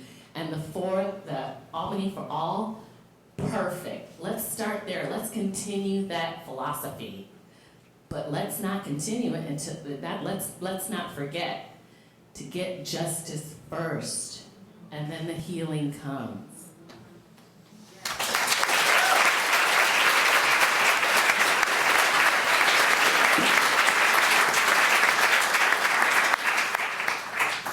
Hi, my name is Julia and I'm a senior at Albany High School. I felt as if my hands were tied sitting on the dais, so I'm coming to you as an independent student.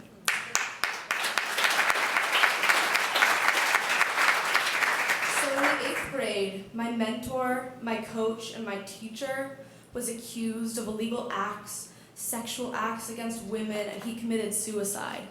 My mentor killed himself. The next day I came to school dressed in black. There were counselors available, everyone was filled with tears, and the next day I came back and no one did anything.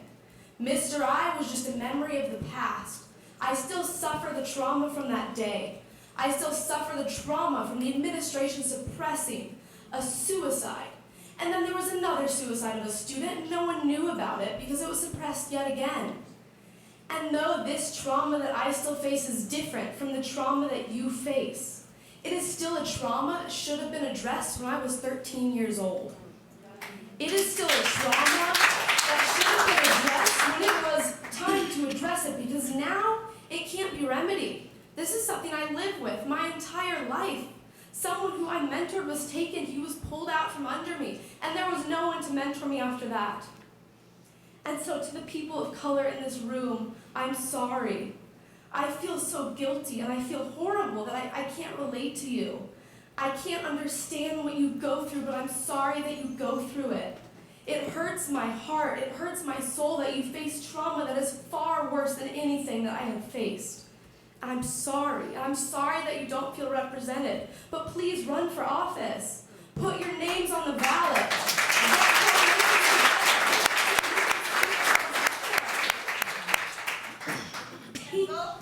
And yes, of course, because the qualified candidates should win, and you are all qualified based on the amazing speeches you've been giving tonight. So, to this note, a little bit of a tangent. When I was 18, there were 2 things I wanted to do. And the first thing was register to vote, and the second thing was get a tattoo of the Star of David on my body. And I chose not to, because I'm afraid of another Holocaust happening, and I'm afraid of something on my body that identifies me as Jewish. So these anti-Semitic comments that happened a month ago, how did you not address these? Yes. I don't know how I can go to school. And Ms. Williams, I love you. Like, you're an amazing superintendent. All the board members, I love serving with you. But I'm scared to be Jewish. And luckily I can hide it. I chose to hide it by not getting that tattoo. But what if another registry, like the one President Trump proposed, comes out for people like me?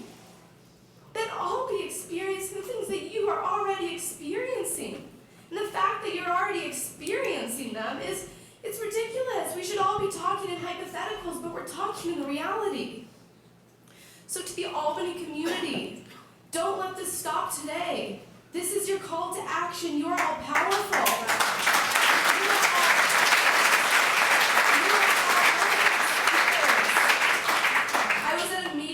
Wednesday with school board members from around the state, and this exact same incident happened in Fresno last week. And a member of the Fresno student body tried to kill himself. He is still recovering in the hospital. This is not an isolated incident, and this is not isolated to Albany.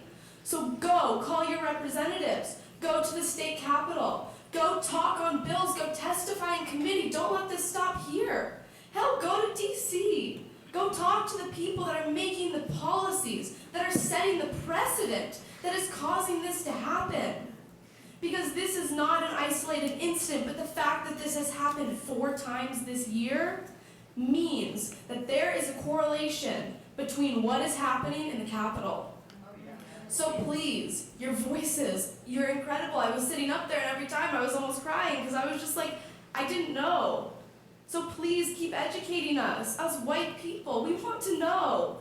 We want to know what you go through. We want to know your experiences, but most importantly, we want to know how we can make it better for you. Because we are a community that values diversity. And I know it may not seem this way, but every member on this school board, they value diversity too. And I've been working with them, and they made a huge, huge, huge mistake, and I'm not excusing their actions in the slightest. But I promise you, I will not stop. I will use my voice as the student representative to make sure justice is served. And I promise you that they will do everything in their power that they can, and I will see that through. That is a promise from me to each and every one of you. But please, hold me to my word. Hold me to my promise. Hold them to their words, and hold us all accountable. And next election cycle, run. Thank you.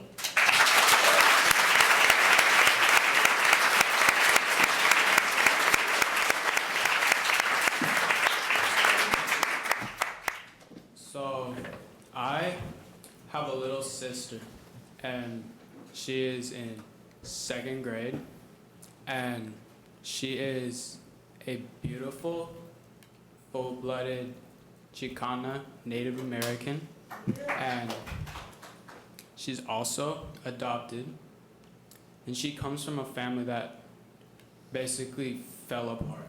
And I think it fell apart because internalized racism, because they saw their skin color and they were like, I don't like this. I don't feel comfortable. You know, society treats me like crap. I'm going to do drugs to feel better and throw my life away.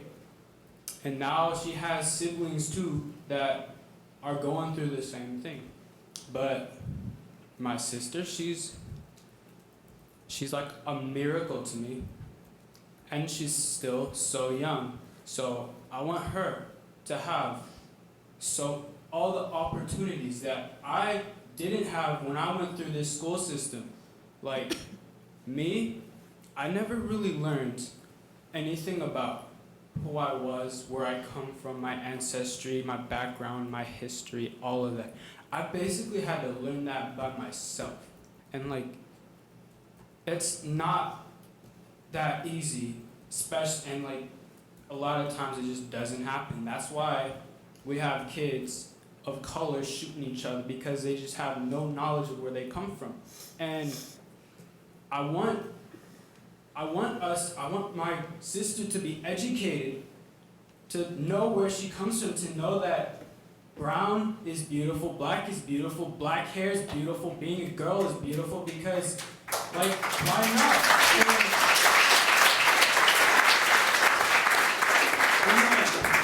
Our education system, it's messed up, it's racist, and you guys have the full power. You guys can address that. And like me, when I was in middle school, like we were supposed to learn about ancient America, you know, at the end of the school year. But in my class, we were just too busy learning about, you know, the Renaissance, when like people in Europe were doing things that people in America were already doing. And we never learned about it, so I never learned about, you know, my ancestry. And all we did was watch The Road to El Dorado, you know, which taught me a whole lot about where I come from. So, yeah, I mean, like, that's what needs to happen. And also, there's like 4 or 5 paragraphs in our history book about Malcolm X, and Malcolm X is not 5 paragraphs long. He's a whole person who did a whole bunch of changes. And earlier I came up here and I said, believe I misworded myself. I said, I encourage you guys, specifically you guys, to like, you know, spread everything that we've told you to other places. No, I'm gonna say it again, but I'm gonna say that I expect you guys to do that. We expect you guys to do that because like you're obligated to do that. It's your job, you know. We're not just Albany. We're part of a state. We're part of a country. You can't just keep it to yourself, you know. It's basically it. But yeah, thank you.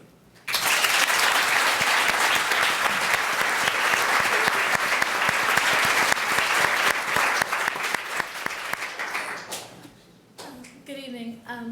My name is Carla Jordan Swan, and I wear several hats in Albany. I'm a mom. My son stood up earlier eloquently and mentioned the racism that he's experienced. I'm a teacher. I'm a resource teacher at the high school. I'm on the various boards and committees and so forth that I've joined recently in the past 2 years because of what I've been seeing as a rise in racism and inequality with our students. I'm also the Black Student Union teacher, so that I feel responsible to take care of the Black Student Union kids because they're amazing. But let me speak. So I come from all those different areas, right? So it's kind of all blended for me. But my most important job is that as parent, and like I said, my son has experienced racism here extensively. Earlier in the school year, he was cyberbullied by a student, and the kids got a suspension. And you know, sometimes it's a day in school suspension and so forth, which I don't really see how that's helping a child learn what they did wrong. One of the kids that did the saluting of the Heil Hitler in the hallways and the swastikas in the books or whatnot was one of the kids that cyberbullied him. So these are like repeat offenders, you know, and what's happening? Why aren't they learning? What are we doing that we're not helping them learn? One of the followers of the Instagram several months ago had a picture, a student showed me a picture of him with some banana peels in the shape of a swastika. And, you know, I take this to administration. I'm like, hey, kid, let me see your phone. I got to take this to the office. And I show it to them. But part of what I don't know if you guys get is that if we don't know what you're doing, it looks like you're not doing anything.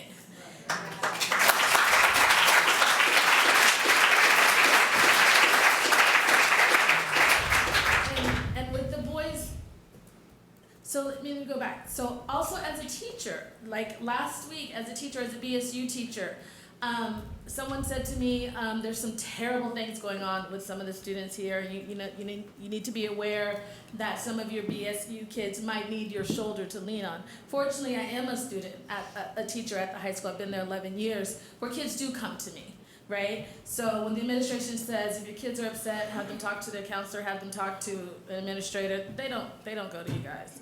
They don't know you, you know? They come to us. Right? So I get this heads up, if you will, on Monday that some bad, mean, terrible stuff is going on, but nobody tells me what, right? I get an email from the principal. He's like, things are going on, the cops are at the school, you guys will, you know, don't worry, tell them to come see us. That doesn't give us anything to do. It doesn't give us any power to help and support.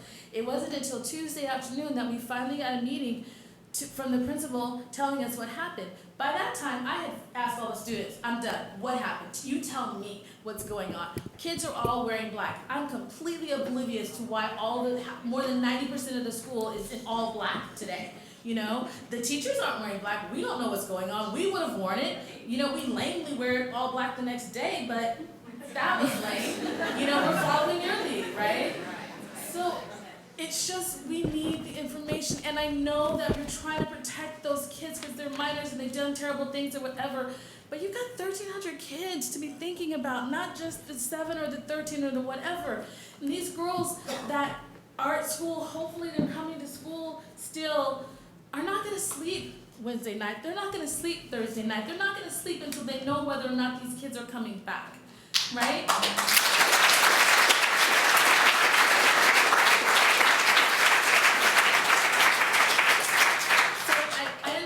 Confidentiality, and you know, we had a conversation with the teachers and we never mentioned the names. We kind of said there was some mention of the nooses and the whatever, but there has to be a way that you can give me the information so I can support my students when they come to me, because they come to me, or when I see them in the hall and they're crying and I have no idea what's going on for 2 days. You know, we need that information somehow, some way. The parents need to know. Are these kids coming back or not?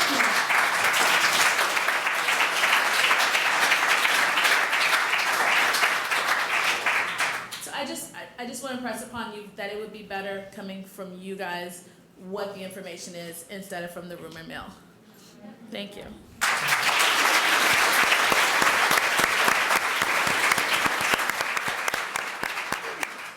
Good evening, I'm Alexia Ritchie. I'm the principal at Marin Elementary School. I'm also the proud parent of a graduate from Albany High School and a current senior at Albany High School. I promise you my comments tonight are brief, but my commitment and my authenticity to Albany is real. So the African American employees of Albany are dedicated to serving our students and community, and speaking from experience, deserve recognition as recent events are being profoundly felt on a professional and personal level. May I suggest the following actions? Sending a letter to the employees, and in particular the African American employees of AUSD, reassuring us that our safety and contributions to our district are valued and one of our priorities. Second, meeting with an African American employee focus group, including management, teachers, and classified, to address historic and current events of racial aggression and to work together to address issues of equity, safety, and African American teacher recruitment and retention. Thank you for your support.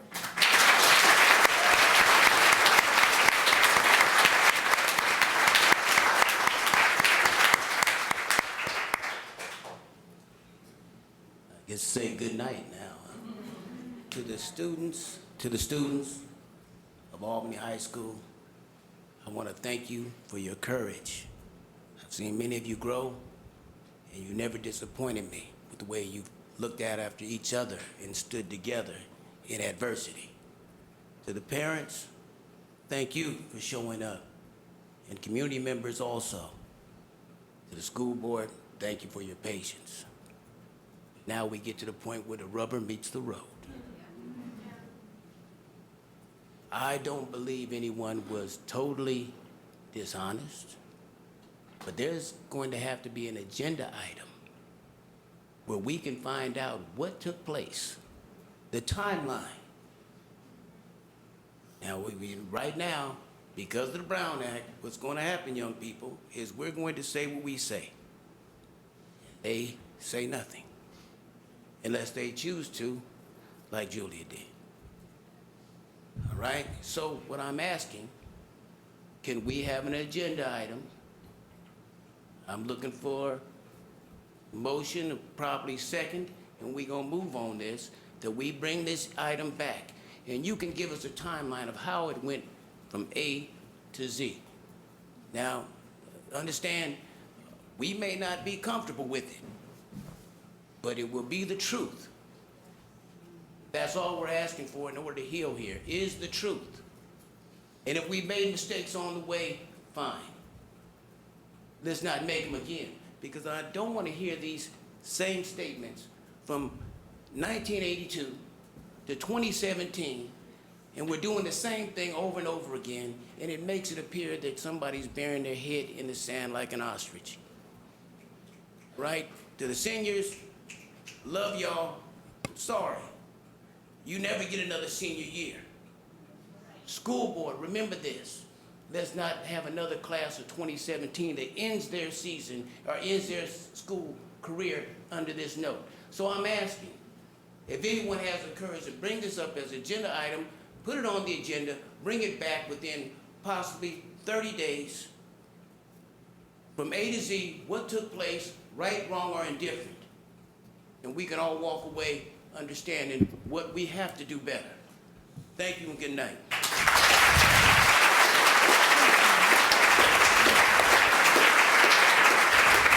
Okay, so to give you just a second here, we have a request for an agenda item. Our procedure is, with such a request, to ask the board if anyone wants to propose that as an agenda item. It would be a staff report, and obviously we wouldn't be able to name names, but we could talk about timeline, what we knew when we knew it, and what our response was. I'll second. All right, so we have a request for an agenda item. We will put it on the agenda as soon as we can.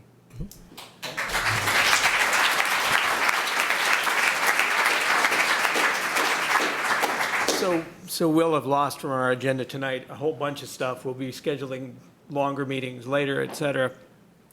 I think when that agenda item is heard, it ought to be, say, at some place at least the size of Albany Little Theater at the high school. And y'all are invited. We had to be here tonight because this was agendized to be here tonight. I'm really thankful that anyone who's survived through this is still standing. But yeah, we ought to have it in a place big enough that all of us can be there, and it should be on the agenda in a way that can encourage the same amount of discussion as we've had tonight from you all, and as much discussion as we can give back. Thanks. Okay, next. Ooh, everyone's looking at me. I'm going to try to keep it quick, but when we talked about this over the past week in classes, I think two things came up in every class. One, the colloquial way of saying it would be as admin isn't doing shit. And the second thing is it's the student's job to do something. Now, some people probably meant just shun the people involved, right? Some people, I do not believe that is what they meant. So what I'm saying is admin should do something because I think that more than shunning is going to take place.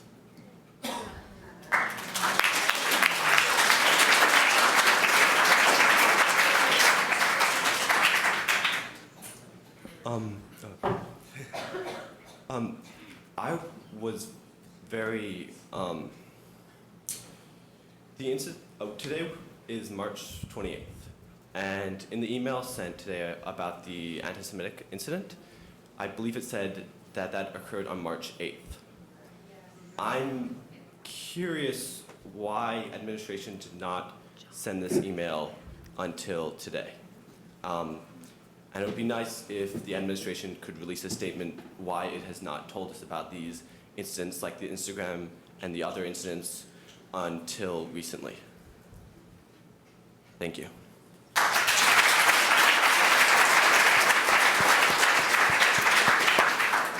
I feel like it's hard to trust the people at the top for so many reasons, you guys and everyone.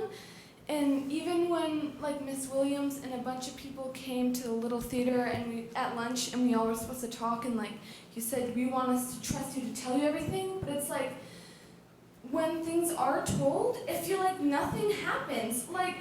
I have a teacher who has been known for being a sexual harasser or predator, I don't know what exactly, but that is at the school, and I know a lot of people who have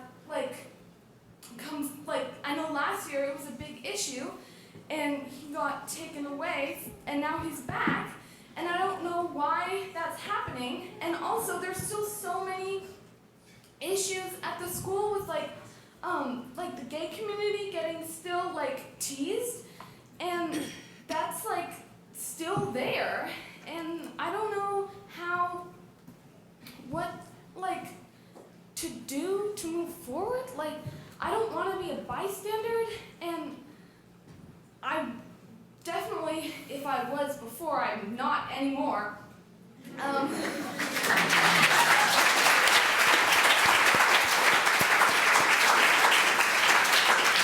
Also, it's like heartbreaking to know that people, like my friends of color at the school, feel uncomfortable. I feel like so upset that we have the community has let this happen. Not just like the kids doing it, but also the administration and the parents, and we have all just let this happen.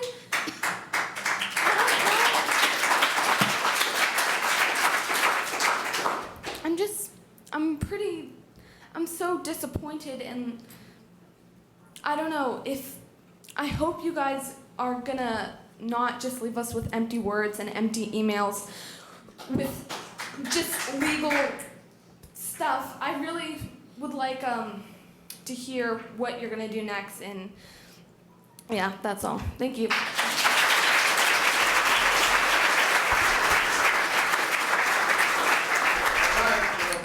to go put the kids to bed, but after you expel those 3 kids, you can fire that teacher all these kids are talking about.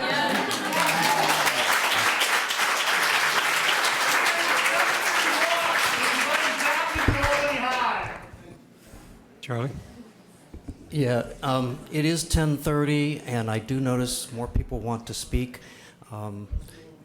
And I think I just want to add that it seems very clear to me that in addition to just having a timeline as an agenda item, what the community needs is a conversation of some kind.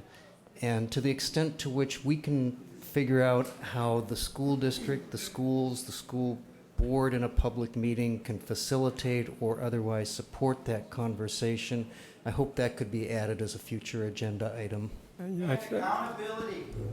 I think possibly what we need is a special meeting that is only on this topic, and we'll try to figure out how to word it so we can cover all the things that have been brought up tonight. Procedurally to extend.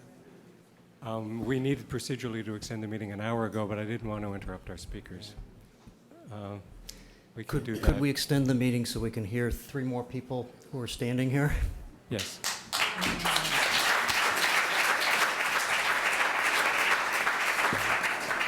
My name is Aileen Pearson, and I'm Zoe Francesca.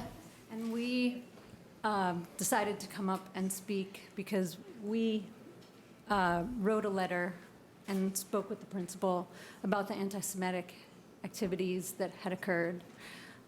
Zoe is the one that first learned about them Zoe has 2 ninth grade daughters. Thank you, Aileen.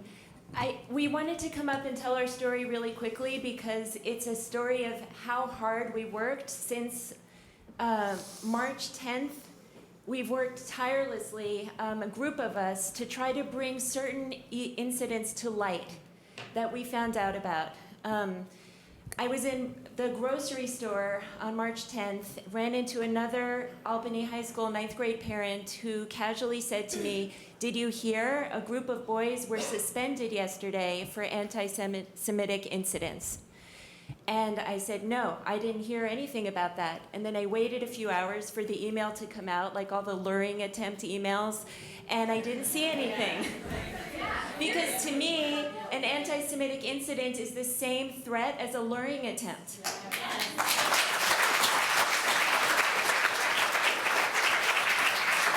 And it took a group of us since that day contacting every single person we could think of, including the police, including the Anti-Defamation League, including our rabbis, including our neighbors and our friends and our allies, to try to get some clarity about what actually happened, because the more people I talked to, the longer the list got.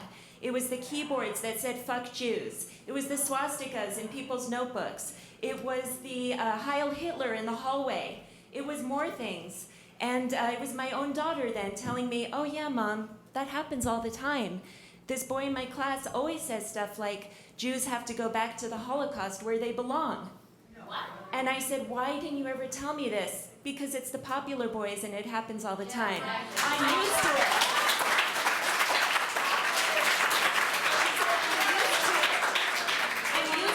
I'm used to them saying faggot and retard in my classroom all the time.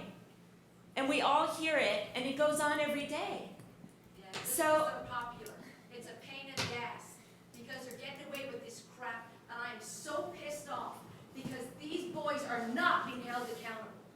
So I think what I've learned tonight is that, I heard that there were Instagram pictures, but I didn't hear any details about nooses or torches or KKK.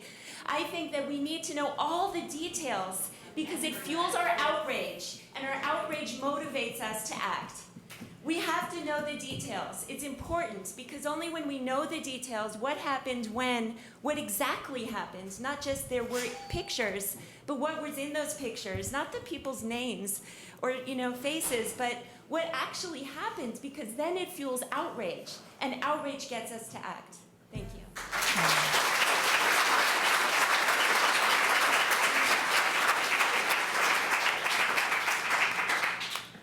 I'm going to be really brief. My name is Sasha Keller, and I have twins who went to Ocean View. We live a block from Cornell, and so many people told us, why don't you go to Cornell? Why don't you transfer?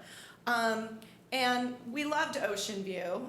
They're in Albany Middle School now, but consistently I have seen, and my kids are only in 6th grade, I have seen harassment and bullying, and both of my kids are white, they're blonde, they're blue-eyed.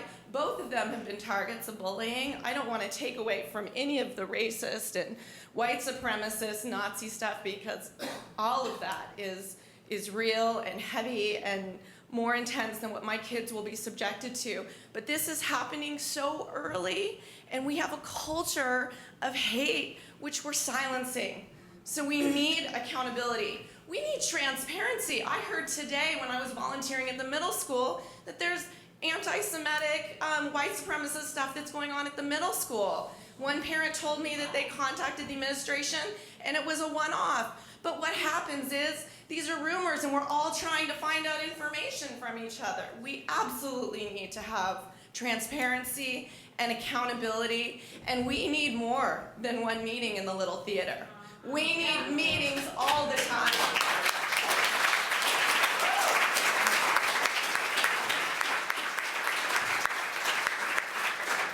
I want to say too, we own a house in El Cerrito, and my kids had a really hard time. I actually homeschooled them. They had a hard time in kindergarten there. We were like, well, maybe we'll try Albany, right? Everybody says the schools are great, and I actually kind of wasn't sure about Albany. My husband's a Bay Area native, went to Berkeley schools, and Albany always had this reputation. And I was like, I'm not sure. I don't wear a t-shirt that says I love Albany because honestly, I'm really ambivalent about it. And I don't say that to a lot of my friends who are here in this room. But I'm still really connected to my neighborhood in El Cerrito, and I choose every year for my kids to go to Albany schools.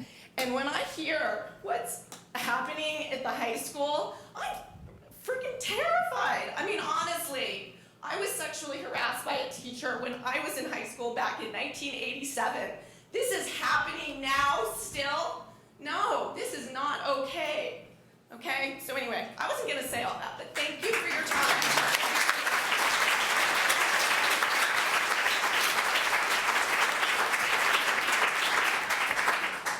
Last but not least, my name is Anne Daly Mallard. I'll spell that for you, D-A-L-Y-M-A-L-L-A-R-D, just like the duck. And I hope you'll remember my name. My daughter has been harassed by these young jokers. They think this is clearly a good joke for them to go play on these girls. This is something, as you have previously said, that they will live with for the rest of their life. And I am really pissed off. I could use stronger words, because in Ireland we do, but I won't use them here, because I'll be respectful. But I don't feel respectful right now, because my child is not being respected. You sit here and okay, we're hearing ye, but we're hearing these rumors that one of, oh, I didn't touch touch the keys. It wasn't me that actually typed the information in. But I'm going to give you all the information that you need to put up there so that it can be displayed. But it's not me, it's them. He's got a lawyer, so he's going to be sliding back in, being around our children, and it's going to be okay. Hell no, it's not going to be okay.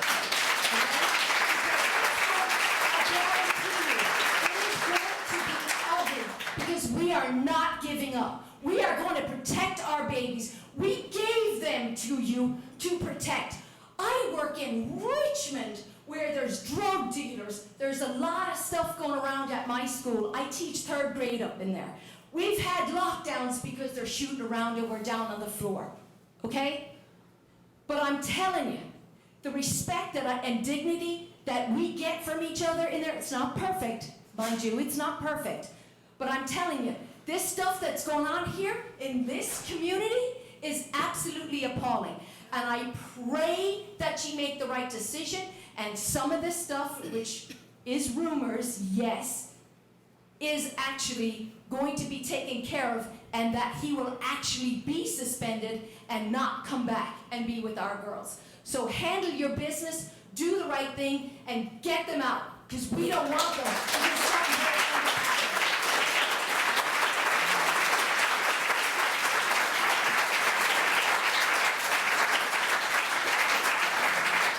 Okay, thank you everybody for coming. Thank you for letting us know all the things that you've heard. I've heard some things tonight that I hadn't heard before.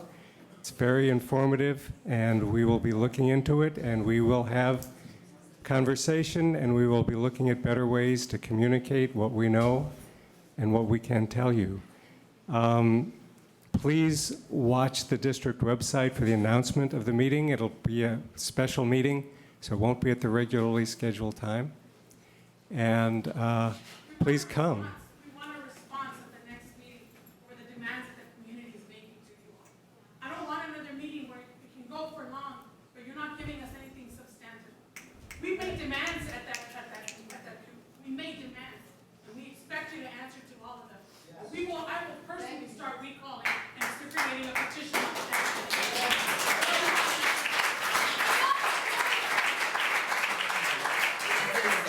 This is what democracy looks like. And this is what it looks like when there's been an injury to one. It's become an injury to all of us. Yes. We want results. We want results. Okay, we have heard you. Just a reminder, school board members' phone numbers are listed on the website as well. We can call them and remind them of their responsibilities. Yes. You're welcome to call us. You're welcome to email us. We are available. We all live in the neighborhood. You can stop us on the street. That's what we're here for. We represent you. Thank you for coming and speaking your minds. We're going to take a 5-minute break, and then we're going to do the business we have to do tonight, which will be the least we need to do. Just the sunshine? It's just the review and action items. So what's the plan?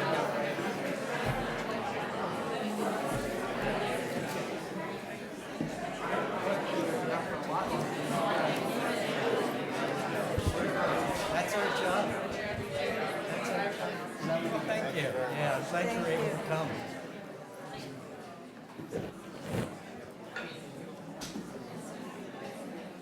Thanks for coming, Darla.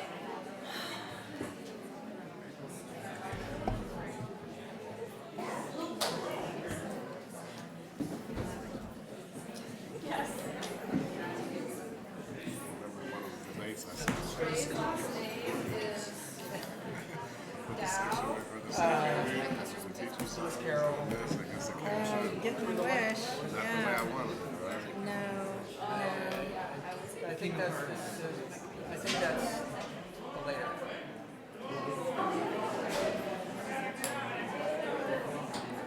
There should be more red out of plastic. How you doing, Alfred?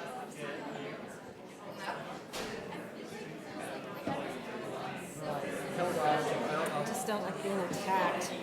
The really loud guy who's calling at the door. You know, like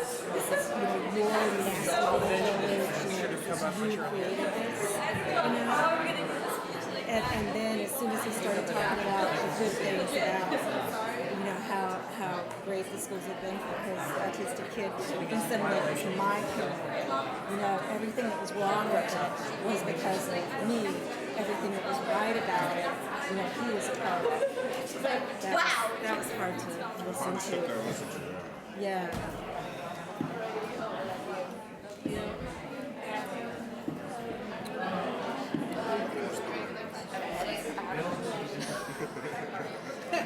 But I guess that's I guess that's the one good thing we can say. I almost made sub plan today to take off work tomorrow. I had a feeling I was going to run really late. Oh, yeah. I should have, but I didn't.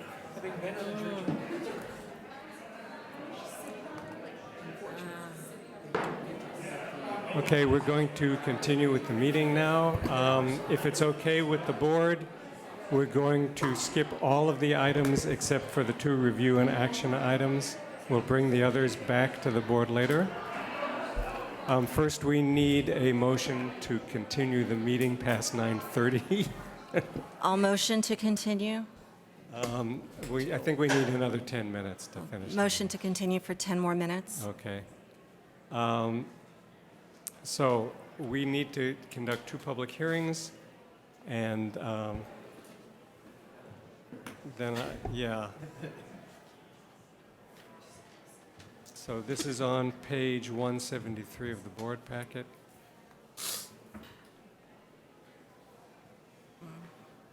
We have public hearing to receive a sunshine negotiation proposal from California School Employees Association, CSEA. I hereby open the public hearing. We have a little background on this proposal, please. I actually have Cynthia Terry, Director of Human Resources, who can provide you the background. Ms. Atia, do you want to discuss the sunshine proposal from CSEA?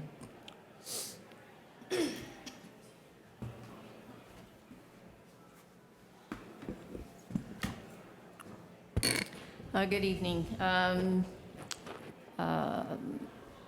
The sunshine proposal is a way that the union and the school district notify each other of items that they would like to bring up during negotiations. So I'm sorry, I'm bringing up the thing right now.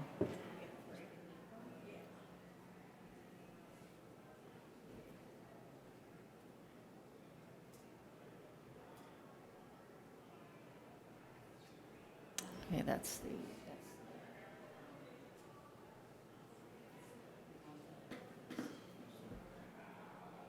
Okay, so the first one is we're conducting the public hearing for the sunshine proposal from the California School Employees Association to the district. They have sunshine 3 articles: Article 6, wages and salary; Article 7, health and welfare benefits; and Article 19, reopeners. If you look on the next page, it explains a little more about what they would like for each of them.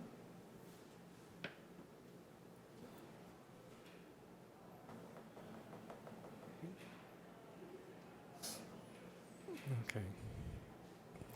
So as you can see, they would like a salary increase. They would like to maintain the current levels of coverage for health and welfare. And then the reopeners, that's an agreed upon number of reopeners that can happen every year. We're now negotiating for the 16-19 3-year contract. The other ones, the Article 20 is the duration of the contract, or 16-19, and the exhibits have to do with classifications, job titles, and updating the other exhibits, like salary, if we give them an adjustment. Okay, thanks. Does anyone want to speak on this hearing? Not? We'll close the public hearing, and now we need a motion to accept the sunshine negotiation proposal from CSEA? I make a motion to accept it. Second? All in favor, say aye. Aye. Thank you. We have a second public hearing to sunshine negotiation proposal from Albany Unified School District. Hereby open the public hearing. Thank you, President Black. This is the sunshine from the Albany Unified School District to the California School Employees Association, and the purpose of this is for the board to approve the sunshine negotiation, and I'd like to turn this back over to Ms. Atillo. So the school district would like to sunshine Article 9, which is holidays, Article 11, leaves, and Article 12, workday and lunch periods. We believe there are areas in there that we can work on that will be beneficial to both the employees and the district. Thank you. Any comments, questions in the public hearing? Just because it mentions holidays, where do we stand on the issue of the school year? Is this something we're investigating for several years out? Possible shift of? The article in the holidays article, you know, it's a long article, and so we are not thinking of changing any of the approved holidays at this time. And this is, okay. Any other questions, comments on the public hearing? Okay. Close the public hearing. We need a motion to approve the negotiation proposal from AUSD. So moved. Do we have a second? I second. All in favor, say aye. Aye. Thank you. Agenda items, matters introduced by the board. I think we all know at least what one of them is. Actually, I think there were a couple. One was the special board meeting, and the item is a staff report on the timeline of the incidents that occurred. Yeah, I think that meeting has two agenda items. Right. There's that one, and also a discussion of how best to communicate events to the public. Yes. And we probably should have legal counsel. Yes. So are we talking about revisiting the board policy on communication and I think we need to review all the board policies at the same meeting. Julia? Would you like to review them at the same time? Yeah. The same meeting? Same meeting, different- especially when we have counsel available. Julia? This is unrelated to what happened tonight, but the preferential voting bill that I've been talking about for a while is going to be heard in the Assembly Ed Committee in a couple weeks. And so we're trying to get letters of support from school boards. And so if that could I know it's last minute, didn't know this hearing was happening so soon, but if that could possibly be an agenda item, I guess it would be review and action at some point, even if it's after the hearing, that would be swell. And additionally, CASC had another bill that was just picked up, and what it does is it mandates that all student, and this already happens in our district thankfully, but it mandates that all student board members receive all open session materials, which includes like the briefing emails and the questions that you all send to us. And so that would be a statewide mandate, and that's SB 468, authored by Senator Connie Leyva. And so it would be cool to have a review and maybe a review and action item also for letter of support for that bill. Okay, thanks. Second that. Good. Jacob? Yeah, I just wanted to say something about the special board meeting that was supposed to be about the governance handbook or whatever. I definitely agree that the student board members have been waiting patiently. We had a meeting before and they never got to talk about it. But as far as how we're going to communicate with people and other stuff like that, I don't think that's that urgent right now. So I don't know, it sounded like you were talking about trying to do both of them in the same meeting. I don't know if that's urgent right now for us to talk about. You're saying the handbook is not that urgent? Except for their part. Actually, our handbook already gives our board members voting privileges, so.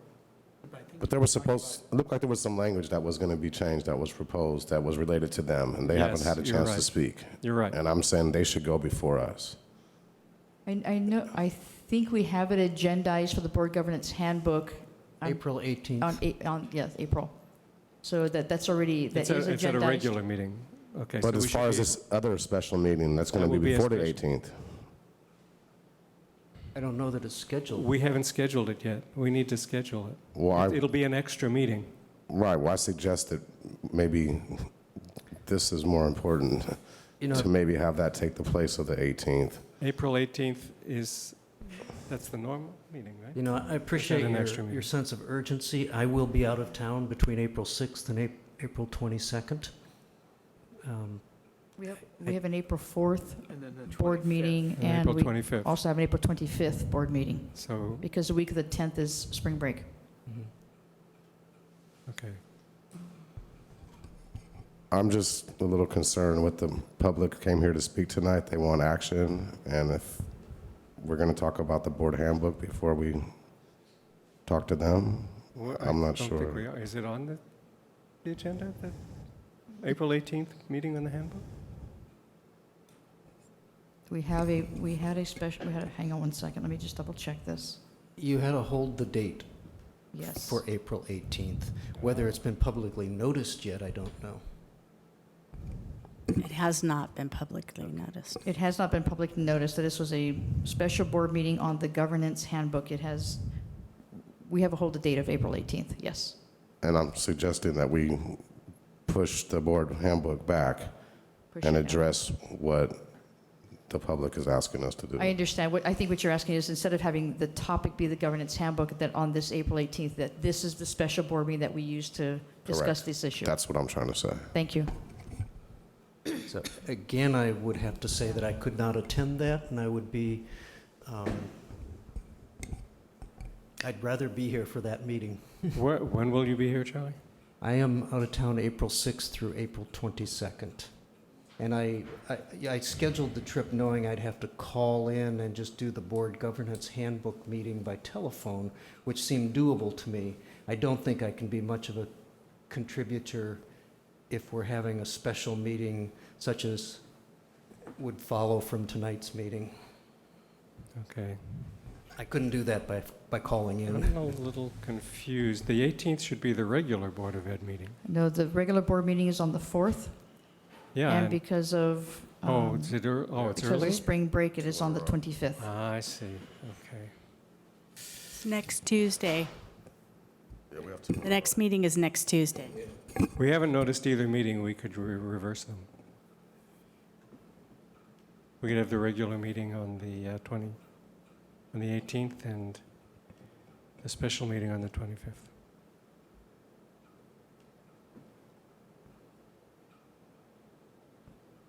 Will you be back by the 25th? I'll be back the 22nd. That would work. Just calling into a regular meeting. Oh, what that? Yeah, again, I find it very difficult when I call in to really be an active and engaged participant. If that's what we need to do, that's Right, what that we would be need the to do. regular meeting you'd be calling in for, not the special meeting. I understand. You know, it sounds like we have to do it that way. Yeah, it's got to be in April. Yeah, yeah. So I thought we were saying that we would hold a large meeting addressing these issues on the 25th, where you would be present. Yes. I'll in be person, present, yeah. Charlie. Yeah. I was fine with calling into a special meeting on a board governance. Uh-huh, yeah, sure. And I scheduled the trip to be in between the regular board meetings. So having the switch is a little bit of a challenge. But we can go with it. I just won't be I just will not be a fully engaged participant if I'm on the telephone. Understood. So I'm sorry, just for clarity, and I apologize, I didn't quite follow everything that just happened. So on the April 4th board meeting, that is our regular agendized meeting because we would be posting that agenda On Thursday. It's too Okay. late to. On the 18th, is this the board meeting that we will, The 18th will be a regular board meeting. It will be the Whatever regular is- business meeting. Whatever should be on the 25th now would be We moved just forward to the 18th. switch it to the 18th. Okay, so the regular board, so 418 will become a regular board meeting with agenda items from the 25th and anything from this board meeting. Right. And the 25th becomes a special board meeting. Right. And we'll have to find a larger venue to hold. Need a bigger boat. I'm just want to make sure that the board's all in agreement. I'm just concerned, today's the 28th, if we're going to address the public on the 25th. Well, the only person who gave a timeline said 30 days. But I mean, a month. We're getting back to them a month later. That's right. And but that's how long it's going to take to get ready and have everybody here. Yes, Julie. Would it be possible, this is also really last minute, but our diversity assembly is tomorrow, and if one of you maybe could come, and Ms. Williams, I'm sure you already were planning on being there. I will be there, yes. And just lay out a timeline and relay this discussion and say, because this is supposed to be Diversity Week at Albany High School, like a leadership-sponsored event, so maybe if one or two or however many of you wanted to come and just relay this conversation and say, due to scheduling conflicts, we wanted to be able to allot the necessary time, so our next meeting we plan for whatever the date is, but then say something, because I think the community really needs a response from the board, and I think tomorrow would be the perfect opportunity to do it, because it's the diversity assembly and the entire student body would be there. So maybe if you could craft a last minute statement, President Black, and read it on behalf of the board. What time is the assembly? I can check. The assembly is at... It's at 11:30. I have a question. It seems like what the community wants to know is a discipline decision regarding a few students. We can't tell them And that. I am not even clear if we can ever provide that information to them. Please educate me, but I don't think they're going to have to find that out by themselves, right? When they see somebody there or not there, right? Yes. I want to say this.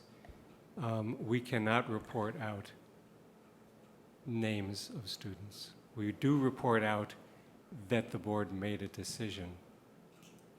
And then they'll say, and how do we find out what that decision is? I mean, there were some people who I was afraid of tonight. They were so angry. These kids are underage. Yeah. And yes, people were angry, but we are very limited for very good reason in what we can say. I might make a suggestion. It could be helpful just to outline process. For example, the board is not making a decision. It may come to the board as an appeal of a staff decision. No, that's not true. For an expulsion, it's a board decision. It's a board decision if the staff bring it that way. That is correct. Well, then outlining the process might actually be helpful. Yeah, the community knows who these kids are, and they will know if they're back in school. So we don't have to report out the names for them to. Well, not the names, but if honestly, I'm asking because I'm brand new here, so I'm not even sure when that discipline is going to happen, and I don't know what to say when I'm asked about that. So I think I can help you very briefly with process, and Marie Williams, our Director of Student Services, is not here right now. When an investigation is complete, then the administration will send that investigation report to our Director of Student Services. She then will look up the ed code and look up the legal aspects of it, and for an expulsion, usually we talk to legal counsel.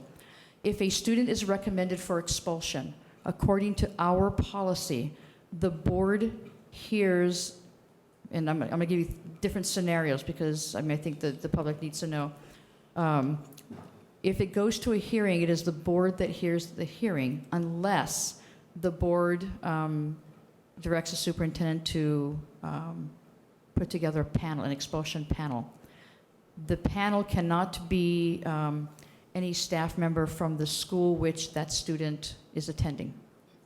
The board can also ask the county to hold the hearing. The family of the student can also do what is called a stipulated expulsion. They can stipulate and say, yes, we agree to the discipline, and then there is no hearing. They basically say, yes, this is. The board approves in closed session. And the board approves it. that stipulation. Right. What is reported out in open session is the student is given a number. It's not a name. So a student, when the board reports out, the board president will say, the board took action in closed session to expel student number, and they do a number. But a student's name is not used. And what is the timeline for this process? It's my understanding, and I'm going to say this with a caveat, it's my understanding as of tonight that the investigation report on our end is pretty much complete. And the report is being written and provided to our Director of Student Services. Her next step is to then work with legal. If it is a recommendation for expulsion, then the parents are notified and given the options. And if the parent chooses a hearing, then the hearing. And there are certain date timelines where the family or the parent is given a certain timeline that says we need to have the hearing by so many dates. I don't have it in front of me. If it's a stipulated expulsion, it can move very quickly. If it is a hearing, depending on whether the board wants to hear it or have a panel impaneled, then what we have to do is we have to give the family notice of when the hearing is. So it could take a few days, and it could go fairly quickly. It really depends on, once that recommendation for expulsion comes forward, the meeting that has to happen between the family and our director to determine what the next steps are. So I would guess Marie has them, but sort of fact sheets on the various steps and stages, and so. Yes, so she it- does. So if a child is expelled, to where is a great question that's going to come up. Absolutely, and there are several options. We don't have to know tonight, but yes. that's absolutely something I'm going to care about, and certainly the public will start asking when, if, and as expulsion becomes. And not only where, but for how long. I mean, there's law that governs how the limit to what you can expel a student for. Yeah. And then if the student returns, what the reentry or rehabilitation I don't think plan. any of the details of the expulsion can be made public. That is correct. We have to be very careful not to be prejudicial. That is correct, yes. I have an issue unrelated to any of this that I will take on as personal action. When I went to use the restroom, I noticed that Albany City is in violation of state law in not correctly noting that the single-use lavatory is, every gender? It's still marked as male, so I will talk to the city. But they have one labeled every gender, and that's the one with 2 urinals. But they are required, yes, so they're required to label the so I will talk to Nicole or somebody, get it done. So Val, you would assume that this action would be complete before the large meeting that we have planned for April 25th? No. I don't know the answer to that because I don't know, I don't know I don't know if I can do it by that time. It could very well be, but it might be due to timelines that it might go beyond that.